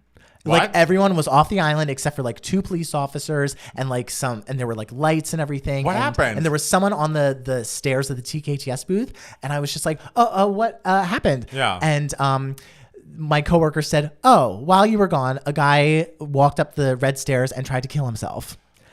And so we all had to evacuate the island. Oh my gosh, that's terrifying. The guy ended up being okay. Okay, good. So there was that. I'm happy I missed actually being there I for think that. it's good that you missed that. Yes, there were just a bunch of goofy things, like promotional stuff would always happen in Times Square. So like I remember there were days where they were advertising, they were doing some marketing for something, and there was a marathon of stilt jumpers. And so for like 20 minutes, there were just hundreds of guys just hopping around on stilts, and we had to like clear the way for them. This is very weird. There was like a 1,000-person yoga session once that we had to work around. Another fun thing, remember the earthquake of 2011 on the East Coast? No. You don't? Well, I was here already. it wasn't big. I was outside in Times Square, and we're, just standing there, and then we all look at our phones, and people are like, oh my God, apparently there was an earthquake. Like, because people were texting me, they're just like, did you feel that? Did you feel that? What was that? Like freaking out, because no one in New York or New Jersey or whatever ever felt an earthquake before. Right. So everyone apparently who was inside a building felt it, but everyone who was outside didn't feel it. And so everyone in the square was just like, apparently there was an earthquake and I didn't feel shit. Hey, good for you. Another like fun personal thing was, we would get bored, and instead of doing our jobs, we would just like talk to each other and have fun. Love that. And so I remember once, for some reason, I don't know why, but I felt compelled to do the Sally Field breakdown monologue in Steel Magnolias. Sounds about right. And so I did the whole thing, and I was really great. And when I was done, I saw a woman who wanted to buy theater tickets just looking at me like odd. And she was just like giving me a dirty look. And I was just like, I was doing Steel Magnolias, Sally Field and Steel Magnolias. And she was just like, okay. And I was just like, and I could tell she had never seen it before. Right. And I was like, Steel Magnolias, it's one of the greatest movies ever made. And she looked at me and rolled her eyes and went, right. And I proceeded oh Lord, to let this woman know that you should not disrespect Steel Magnolias. Oh my gosh. Because I had never seen someone like roll their eyes at Steel Magnolias before. And all my coworkers were just like, you were so angry. I've never seen you so angry. A nice moment that happened, though. Is this the last moment? Jesus fucking Okay. Christ. I listened to 20 minutes of Tom Sandoval It was every not week. 20 minutes. It was shorter than this, but go on. And this one time, there was an older woman looking at the board, and it was my job to tell people like the plots of the shows and giving them recommendations to see and everything. Yes. And this woman was looking at the board, and she must have been like 70. And she goes to me, she was like, I was like, do you need any help with like any questions on any of the shows? And she was like, yeah, I really do. It's my first time in New York and I'm older, so it'll probably be my only time in New York. And I've always wanted to see a Broadway show. And I was just like, oh my God, this is so much goddamn pressure. And I was like, okay, well, we're going to get you tickets to the best show we can and everything. Aww. And so I was like, what are you looking for? And she's like, you know what? I want something funny. And I was like, oh, perfect. We have a lot of comedies up here. And she's like, and I'm like, anything else you're looking for? And she's like, you know what I want to see? I've always loved tap dancing. And I was just like, oh, did you cry? I was like, ma'am, there is a show on the board called Anything Goes. And it is just a bona fide Broadway classic, straight up traditional musical comedy with a lot of tap dancing. It is starring Sutton Foster, who is just a Broadway star to a T. Like, if you are going to see your only Broadway show, like, and you really have always wanted to see one, this is the show to see.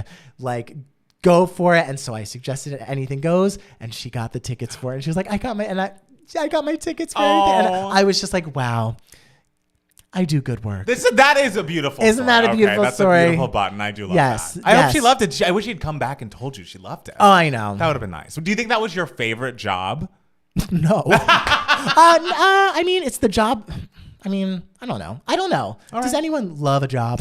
No one loves working. Honestly, capitalism, babe. there We all have to do it. were definite memories that were Yes. created from working at TKTS and in Times Square, Yeah. like in general. And I think that like the job you have out of school in New York, like your first thing, like it feels like a stepping stone, even if Yes. it wasn't like, oh, this job is perfect. It just feels like, oh, I'm a real person. And I got to like talk about Broadway shows and everything, and I got to see the shows for free because Hey. like, we had to see them for work. Like we I got love comp that. tickets, you know. So that was a nice little perk and everything. Absolutely. Unless the show wasn't great, and they're Yeah. just like, oh, I have to see this, and I'm like, man, I could be doing so much more right now. But still, it was a simpler time. It was. Yeah, and I had a lot more patience then to stand outside. I know. This for, wouldn't be like, us 7 now. hours. No. Oh, absolutely. We've not. aged out. Yeah, exactly. So next email, my heart question Yes. comes from Braden. Braden. Braden just says, love you guys watching right now. Oh. But what are some albums that you were incredibly excited for and then incredibly let down by? Ooh, that's a great question. Thank you. Have a good week, legends. Like, what is an album that it was like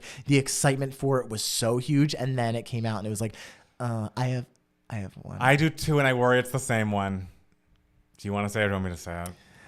I mean, it was just that like, okay, so Star-Crossed was Oh, mine's different. okay. Star-Crossed, I wouldn't call a bad album. No. Like No. yeah, but like it was Casey Musgrave's divorce album, Right. Which automatically like sets it Yeah, high. you're thinking, oh, right, here You're we like, go. oh, here we go, and it was a visual album. Yeah. Like that's all the exciting things that are coming at us. The anticipation for it was so high, and I love that opening track that was like the teaser she released was so great and felt so epic. And then the album, it was an album that I would just describe as just I was whelmed by it. Like Yeah, it was. I don't know that I've re-listened to it in full since Yeah, I it was initially just- watched it. it was just kind of like, okay, Right. that's that. Yeah, you know. Yeah, Right. it was just yeah. Yes. It was probably the most like whelming album I've ever heard. Like. I think the way I feel about you feel about that is the kind of the way I feel, and I know we just reacted to it, and I did all those reactions were legitimate, but I have not revisited the album since Endless Summer Vacation, and I feel like that was more disappointing to me because the single was so strong and it was such a big hit, and we were promised this like big dancey thing, and it just was not that. And I don't think it's bad at all, but I feel like Plastic Hearts is just so excellent. Yeah. So we know the brilliance that Miley can bring, and this album was very fine. Like to me, there are other people in the chat saying like Sweetener or the Lord album where she's on the beach and stuff, and I guess those were letdowns, but to me, the Lord album, at least once I heard the single, I was like, oh, we're doing something that has nothing to do with Oh, we you we know? just will not engage. So yeah, exactly. So by the time the album came out, I was like, oh, this has nothing to do with me. And so I was not disappointed by it. But Okay. I felt like I was sold something with Flowers that, I Okay. did not receive with Endless Summer Vacation. Fair. Yes. Fair. Good Ooh. question, though. And That is- we're not shading. We love everyone. TM. But All right. Next question comes to us from Jacob. Jacob says, Jacob. email my heart date advice. Hey, Matt, sending in a last minute question. Yes. Normally, I reach out with music/entertainment questions, but I actually need advice from you guys. Lots of context to share, so I'll try to keep it as short as I can. About 2 weeks ago, I met this boy who I really hit it off with while at the bar. The next week, we met up at a gay. Oh, wait, sorry. And just yesterday, we had an official all-day date. Ooh, you love a marathon date. I love a marathon date. Yeah. Normally, by the third or fourth date, if I'm really interested in them, I offer to cook dinner for them. Oh. However, that is currently not an option. Sad Why? face. I'm living with my brother. Oh. I moved to Houston a month ago, who currently does not have a kitchen. Won't tell the whole story, but it involves a drunk driver, so you can connect the dots. Okay. Okay. So finally, on to my question. What do you recommend as a date idea where I could do something for this boy that's not cooking? One of my love languages is acts of service, so I really want to show him I like him in that way. I've thought about asking if I could use his kitchen, but that feels kind of awkward to me. Any great ideas would be greatly appreciated. Thank you, Jacob. Jacob, as someone who hates cooking Yeah. and who loves dating, Yes. I do not think it is awkward at all to be like, hey, I want to cook for you. can I use your kitchen? Like, I do not think that is awkward at all. I would love it if a guy came over and cooked for me in my kitchen. I'd be like, have at it, girl. I will clean up for you. I don't think it's awkward. I think maybe in a few weeks you could do that. To me, it feels like a little early on for like, I need your kitchen for something. Sure. I think but to keep in the theme, even though it's not you making the food, you could also plan a picnic date. Yes. In which you go to like a sandwich shop and you pick up the sides and do all of this, and you like have a whole evening in the, under the sky and the stars, whatever. That feels romantic and also like an act of service. And even though you're not the one actively making the sandwiches or the food, whatever, it's still bonding and showing that you care in a really sweet way. Yeah, but I think he can also cook for the picnic and bring what he cooks. So you can still, because I don't know how you prepare food at where you're living now, but I think there are ways. Yes. So, yeah, and I think I do agree maybe like third or fourth date is a little soon to ask someone for the kitchen, but like sixth date, I think is perfectly fine. I mean, yeah, people love when people make them food. Clearly, Jacob, what you're doing works, I'm sure. And I'm glad you found this guy that you really like. And I'm sure if he is the right guy, whatever you do, he's going to appreciate and love. Because it really is, as much as we say it, the thought behind it. If you just do something a little creative outside of like, oh, let's go get dinner, or let's go get drinks, like, show that you're making an effort, that is going to make it clear that you are into him in a real way. Oh, that's the hottest thing. Absolutely. Yeah. And Jacob, I know we're not dating, but anytime you want to come over, cook me dinner. Yes. Because I need to eat and I'm not cooking. I'm making simple stuff. Hey. Yeah. It's your turn. What? Another email? Are we doing another No, email? we're done. Oh, we're done. We're done. Great. Guys, now we're on to Give Me Moments. And Matt Steele. Yes. What has been giving you moments, darling? All right. I have two. One is very simple and easy. Okay. Guys, I got the biggest tax return I have ever gotten in my entire life this year. Congratulations. And I was just surprised by it because, like, I don't know, this 2022, two gay Matts, like, did very well. Did well, yes. And, so I was kind of like, oh no. Yes. But I had a lot of write-offs for all of it. So I was very happy that I did it correctly and all the things connected. And do you do TurboTax or do you something else? did TurboTax. I do too. Thank you, TurboTax. TurboTax. You're not paying us, but I know. Please sponsor us. I know. So thank you. I guess government. Thank you, Joe. I don't know. I don't know who to thank. But yeah, I was very happy last night. But another thing, I just gotta say, I know what you're doing. Kimberly Akimbo. Oh, bitch! You listened to it? Yes. Oh my gosh, It is great. so amazing. It's such a gem. I mean, I'm not surprised. Janine Tesori is amazing. So for those of you who don't know, Kimberly Akimbo is a new Broadway show that opened this year. It is about a young teenage girl with progeria and the stuff that she goes through with her family, which is kind of kooky. It's kooky. Yes, it is kooky. When I was reading the synopsis on the Wikipedia page, I was just like, okay, this is going to be a little goofy. Yes. But like really when you listen to it, it's so charming and so touching. There are so many like great moments. Like, I mean, I love Anagram, where she's like discovering that she has a crush on this boy when he's trying to make an anagram of her name. Better, which is where her aunt is talking about how she's a criminal, is such a slapper. It's the song of the year. Like, it's truly, great. there's no better song than Better from Kimberly Akimbo. Yeah. I mean, happy for her. I'm just so thrilled that someone is writing a like big,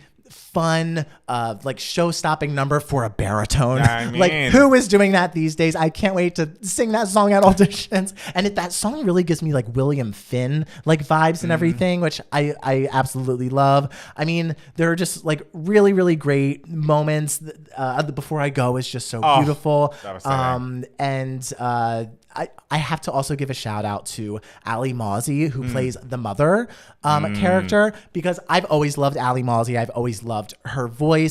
And for so long, I've been thinking, like, I feel like Broadway is so starved for genuine character voices under the age of 60. Yeah, right. Like, and I feel like there's such a desert of that right now in Broadway because there's so much pressure now. Like, everyone has to be like singing, and Ali Mawzy can sing. Like, if you listen to her sing Screw Loose from the Crybaby cast recording, she is excellent, but she also just has that genuine, not forced character voice, which is just so refreshing and reveals so much just like about any character she plays. So I love her. Victoria Clark obviously is just a Broadway legend. She is such a phenomenal actress. And I do find it so interesting that she won her Tony Award for the musical The Light in the Piazza in 2005, which is about a mother and a daughter traveling in Italy.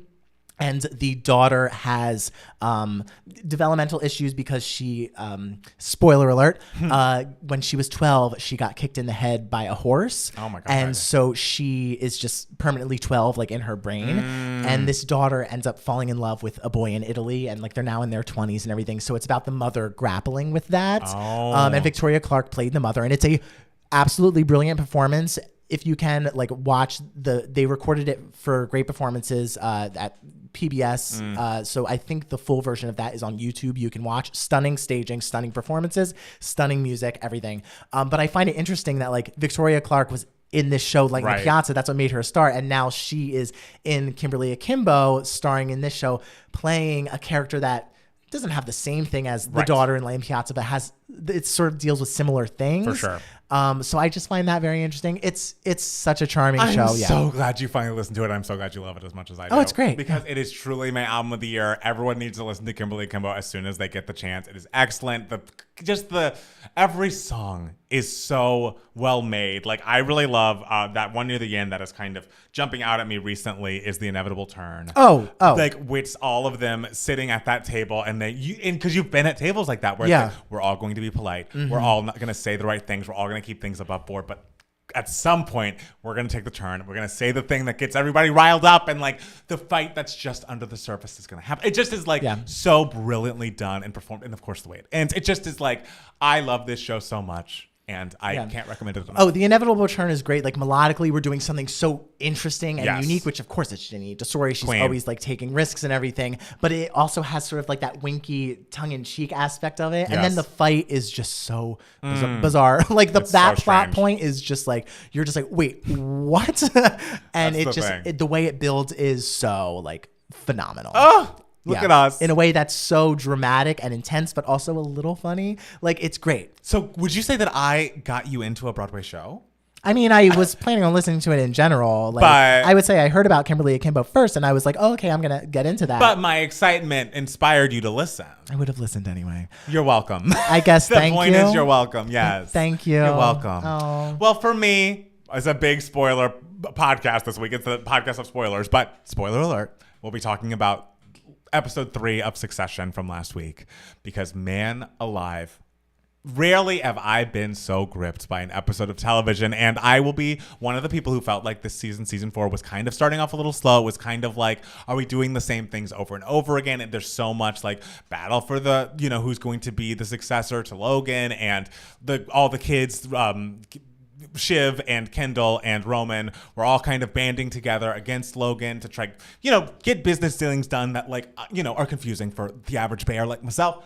But I must say, the choice that they made, it is episode 3 of this final season, and their other sibling, Connor, is getting married to this girl who like kind of loves him, kind of doesn't. They're on a boat, the 3 kids, the Logan, the dad of the family, is not there because he's trying to finalize this deal, sell his company to Alexander Skarsgård, and he's like at odds with the 3 kids, and they're not speaking essentially, except Roman that is kind of talking to him in the background. But even Roman leaves him a really shitty voicemail while he's getting on this plan, blah, blah, blah.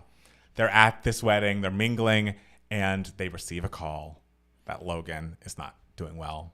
Logan has had a heart event in the bathroom on the plane, and this is like, it's not just like they're just against their father, they're against the entire company underneath their father, and they're trying to break off and like take what is theirs and all of this, but they've been at odds for so very long. But at this point you see them as humans, referencing like realizing and understanding that the father's end of life has come. And the performances, like by every single one of the cast members, those kids, is unbelievable. Every single one of them should get nominated for Emmys.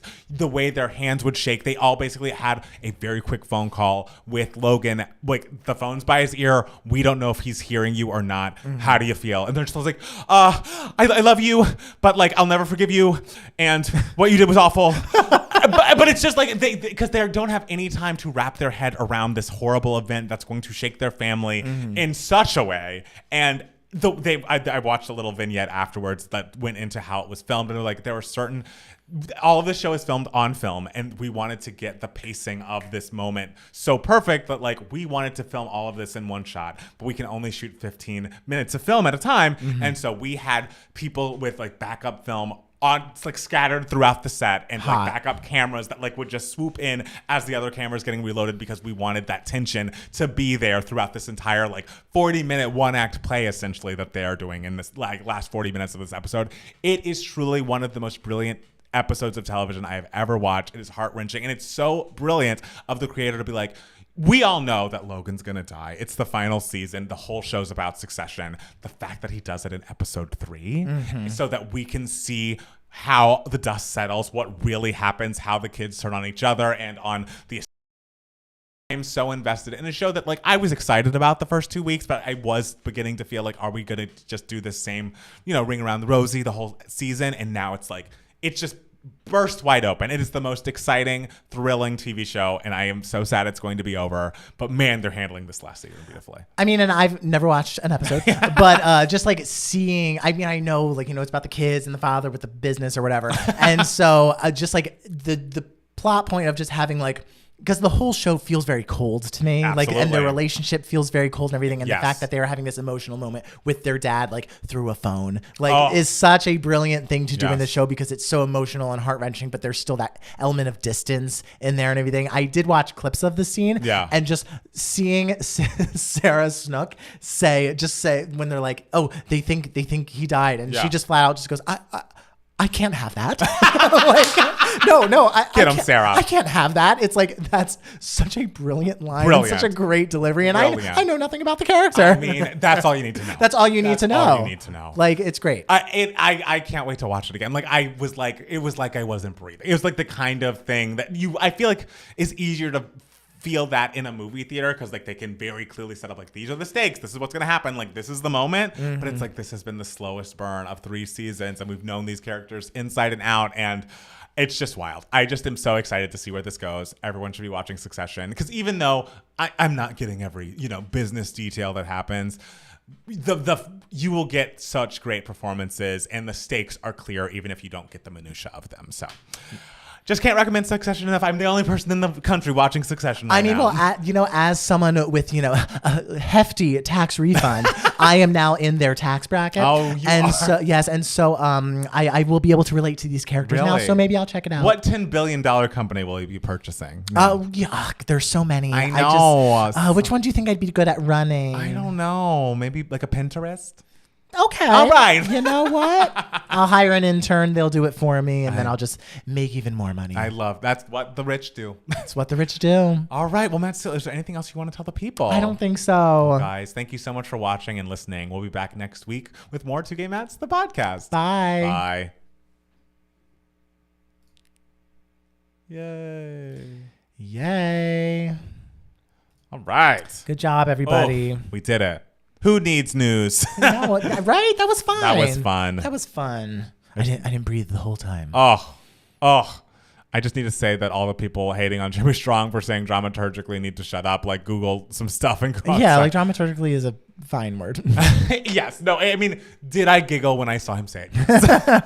I mean, maybe it's just because I was a drama major, but I've heard a lot of people say dramaturgically. Right. I think it's more that, like, because of that interview, he's like painted himself as so self-serious that, like, he's never going to come across as relatable. And it doesn't seem like he's trying to. So best of luck, 2GM return to NY for a week era. I would love that. Oh, that'd be fun if we did like we would have to start doing when we do our live shows. Yes. And we tour across the country. Yes. We'll have a podcast episode. Well, speaking of, I didn't say this on the podcast and probably should have.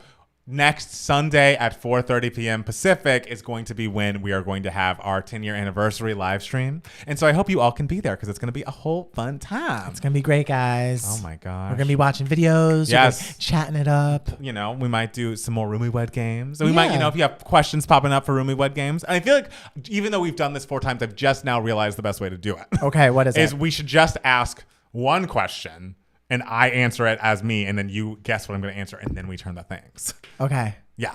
Yeah. That was what we should have been doing. I know. 10 years ago, but alas. Guys, I have no idea why we were not able to figure that out. I know. We really weren't. Yeah. We really weren't, but that's okay. But yes, make sure clear out your schedules for Sunday, April 23rd, because the 10-year anniversary. I just can't believe. I mean, I feel like I say this every week, but the fact that it's been 10 years of this channel is the craziest thing in the fucking world. Like, my birthday will be 6 days later, and I'll be like, yeah, another year. Yeah. But 10 years. 10 years of this is nuts. It's nuts. Oh, I was watching an old video of ours. It's like Q&A with two gay mats or whatever. And I'm looking at it and I'm just like, God, I'm a crazy person. I think that was like the video where I had pink eye. Oh. But I didn't know I had pink eye at the time. So I'm looking at the video and I'm like, why is my eye like so red? And I was like, oh, I forgot. Did you have pink eye at a point? I don't remember I did that. have pink eye at a point. Yeah. Wasn't diagnosed with pink eye until like after it had already sort of run its course a little bit. I was living with you. Yeah. But I was like, hey guys, like I had pink eye. But at the time I was just like, feels like there's something in my eye. Yeah. Yeah. So in the video, I'm just like rubbing the shit out of it. Hey, it happens. Embarrassing. What time is the live? The live is at 4:30 p.m. Pacific. So is that what, 7:30 Eastern? I'm bad at those. 4:30 Pacific is 7:30 Eastern. And then if you're Mountain or Central, you can figure that out. Mountain is 5:30. Central is 6:30. Australia, don't ask. Don't know. Ask Montana. Montana She's knows. on the Discord. Go to Patreon. We'll talk to her on the Discord. Yeah. Oh my God. HBO hates people who like weddings. I love that. My mom liked the episode of Succession, Best Performances. I agree, Mom. I'm glad we're on the same page. Ricky added the Kimberly Akimbo cast recording to his library, just getting through Parade still. I haven't listened to the new Parade. Have you? Parade? Yeah. Is it good? It's good, yeah. It's Parade, baby. I want to hear Ben Platt. Yes, there was a moment when you were talking where the sound went out, and I was like, oh, fuck. But then it came back. So it was fine. Okay. Just like a little bit? Just a little bit. Okay. But your I was saying really important stuff, guys. I know. I knew Palmer was going to say this. And the summer vacation is not bad. It's not. No, there are some great I always sing Violet Chemistry in my head. Like, I think that's a very good song. Yes. I love Handstand. Like Handstand's just so fucking ridiculous. And Muddy Feet. Oh, Muddy Feet's great. Yeah. And Handstand's ridiculous. Yeah, there are good moments for sure. Yeah. Bring back the dry erase boards. We don't know where they are. And also, I was impressed at how well you could read the text on our phone. Oh, it looked great on camera. I was like, wow, sorry, Grace, it was good. Yeah. I feel like we all need to be open for new technologies, Grace. We can't be stuck in the past. Yeah. Dry erase is out. That's right. I remember when you threw your dry erase board out, and I was like, what if we do another Roomie Bed game again? And you were just like, I'm not going to. But see, it worked out. We have an app. Yeah. You started the channel just as one of my favorite eras of pop music was ending. I know. Can't believe it's been a decade. I know. 9:30 a.m. in Australia. That'd be 6:30 in Central. I want to see Peter Pan Goes Wrong. What is that? It's Play. Oh, we love plays. It's like Play that goes wrong. Yeah. It's a comedy. Oh. Is that one of the kind of like, I feel like I've seen a play like that. Like Noises Off? Are you thinking of Noises Off? No, I'm thinking of like, I think it's called The Play. Is there a version? There's a play called The Play That Goes Wrong. That's the one I've seen. Yeah, it's similar. Yeah. We need more merch, please. Okay. Okay. Let us get through the anniversary. We'll get to the anniversary. I'll make more merch. Maybe I'll have the picture on the podcast on it. Actually, a picture of us, like in your pocket or something. Cute. That'd be cute. Yeah, we'll figure it out. I hope that means you've bought some merch already, though, because we do have some merch with our cute little logo. Yeah, I guess everyone's doing great. That's exciting. Thanks for letting us know. Yes, mark it in your calendars. We want it to be a big party. Ariana's AI version of Involver? What is that? What's Involver? Involver. Does AI Selena sing better than real AI? Or like real Selena, you mean? I saw Selena AI covering Charlie XCX song, and British Selena is something I didn't know I needed. It's hilarious. Oh, that's funny. It is funny. Palmer, did you hear that there was originally another background dancer that was supposed to play a main part in all four numbers, but they hurt themselves at the beginning of the first number? I did hear that. Oh. In Anitra's number, the dancer hurt himself. Too sad, too sad. We love everyone but merch. That's true. We should do a We Love Everyone TM merch. That'd be cute.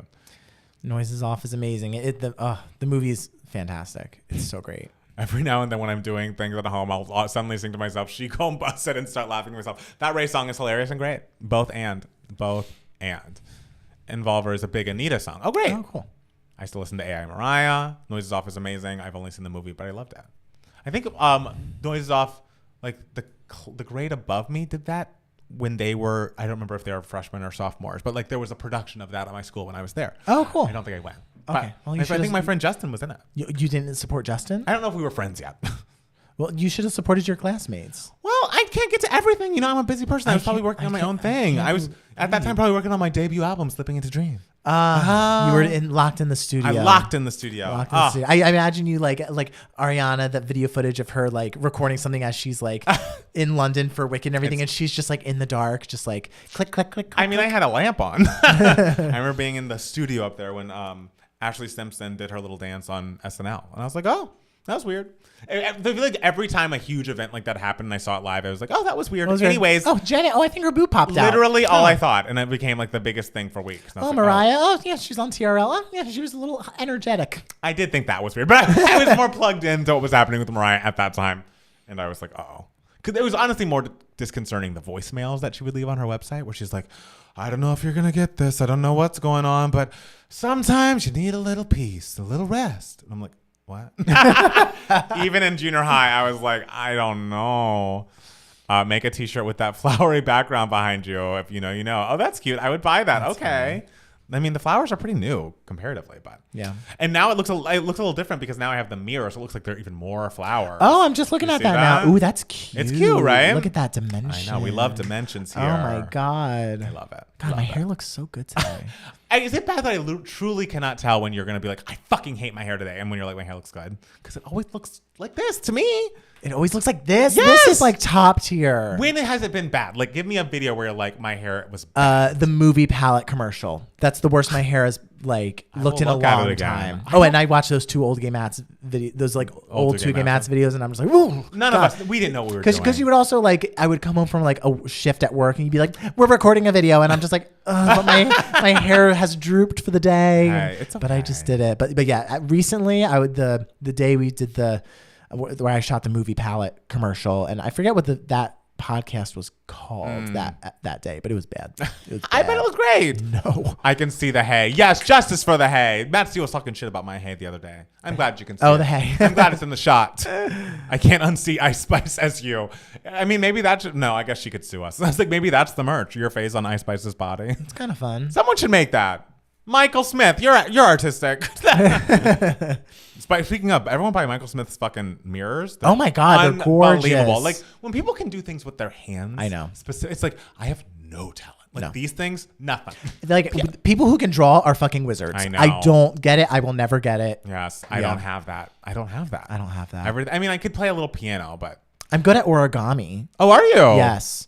That's cool. I'm an instrument, so I can play the violin. Yes, we still. Maybe that's what you should do on the 2K Mats Live Matt Steele violin concert. No, absolutely not. Are you kidding? Like the highest level I've gone is high school orchestra level. Still want to hear. I'm not going to be like cranking out some easy version of like Mozart's Symphony in E or whatever. I want to hear it. The people want it. No. Raise your hand if you want to hear the Matt Steele classical era. Girl, your arms are going to get tired because you'll be raising them, and I will not respond. I feel like violinist first. Like you need to update your contacts. Yeah, violinist totally. Matt Steele. You know, I think it's time for a career change. It is. Yeah. I'm still watching your review of Kelly's Christmas album like 2 years later. Oh, what an album. That was fun. Yeah. Merry Christmas to the One I Used to Know is such a great song. And it was fun doing the videos out there. I mean, I'm sure Jackson likes it better that we're in a room that's not like blocking him out from our actual apartment. Yes, Tyler put that hand down. Hands up. Get out of here. Violin. I will play the violin if you do an acting monologue. That's different. I'm not like I never purported to be an actor. We want all the. I'm not a violinist. But you played violin in high school and did it. And elementary school, and middle school. That's what I'm saying. And I was concert Look at master. those hands. Look at those hands. Look at all them. Oh, the pink hands. Look at all the hands. Look at all that. Look, I'm raising my hands too, and it's not going to happen. Oh my god. All right, fingers are crossed. Matt Steele comes over next week with a violin in his hand and a song in his heart because the people want it. You know, I will come with the violin in hand and a song in my heart, and I'll just be like, it's a tease. JK. So rude. I'll just sit here the whole time with the violin. You don't care what Grace and Jacob and Marguerite and Sarah want? I love them all very much, and I want what I want for them, what they want for themselves. But I think they want bigger things for themselves, and I want those bigger things for them, not this tiny nothing thing. Matt Steele violinist era coming through. I'm just seeing a lot of hands. That's all I'm saying, because I'm seeing a lot of hands. Great. I'm glad you have eyes that are seeing them. Singer 34109. Yeah. With every violin string scar on your Yes. Oh, that's funny. Why are the hands pink? I don't know. Is that what color the hands are on the YouTube How chat. are we getting pink hands? I know. Guys? We heard a pink eye. Don't worry. I know. Pink eye, pink hand. Pink hand. Don't worry about being late, Nicholas. I mean, we're gonna go soon, but like, thank you for showing up. And it'll be available to replay, so you can be with us right at the beginning. Totally. I was a violinist in my youth, but was relegated to third string before my debut performance. So rude. Listen, those third string violins are important. Matt S does a violin, and Matt P writes a song on live. Oh my gosh. I haven't played my violin in a while. Matt Steele woke up and chose violins. That's very funny. Yes, Taylor Swift shout out. Violin Manuel Miranda. What is going on? I don't know. Lost it. We love violins here at 2 Gay Mats. Is there a violin bribe? Like if you reach a certain sub count or a Patreon sub? Ooh, maybe that's what we need. We need a Patreon tier of if you. Okay, guys, for $1,000 a week, I will play the violin. One time. One time. We've established the Kathy hand. This is so silly. Oh my God, guys. You're all great. I know. You wake me up on a Sunday after a long shift when when I'm tired. After a long nap that I had. I know. Oh, I missed when I was napping. That was a great time. Yes, Anna Marie's in. Okay, guys, should we say goodbye? Sure. Goodbye. Again, meet us back here next week, 4:30 p.m. Pacific for the 2 Gay Mats 10-year anniversary live. It's going to be very fun, even if we don't peer pressure Matt Steele into playing violin. We'll all have a great time. Yes. We love you all. And we'll see you then.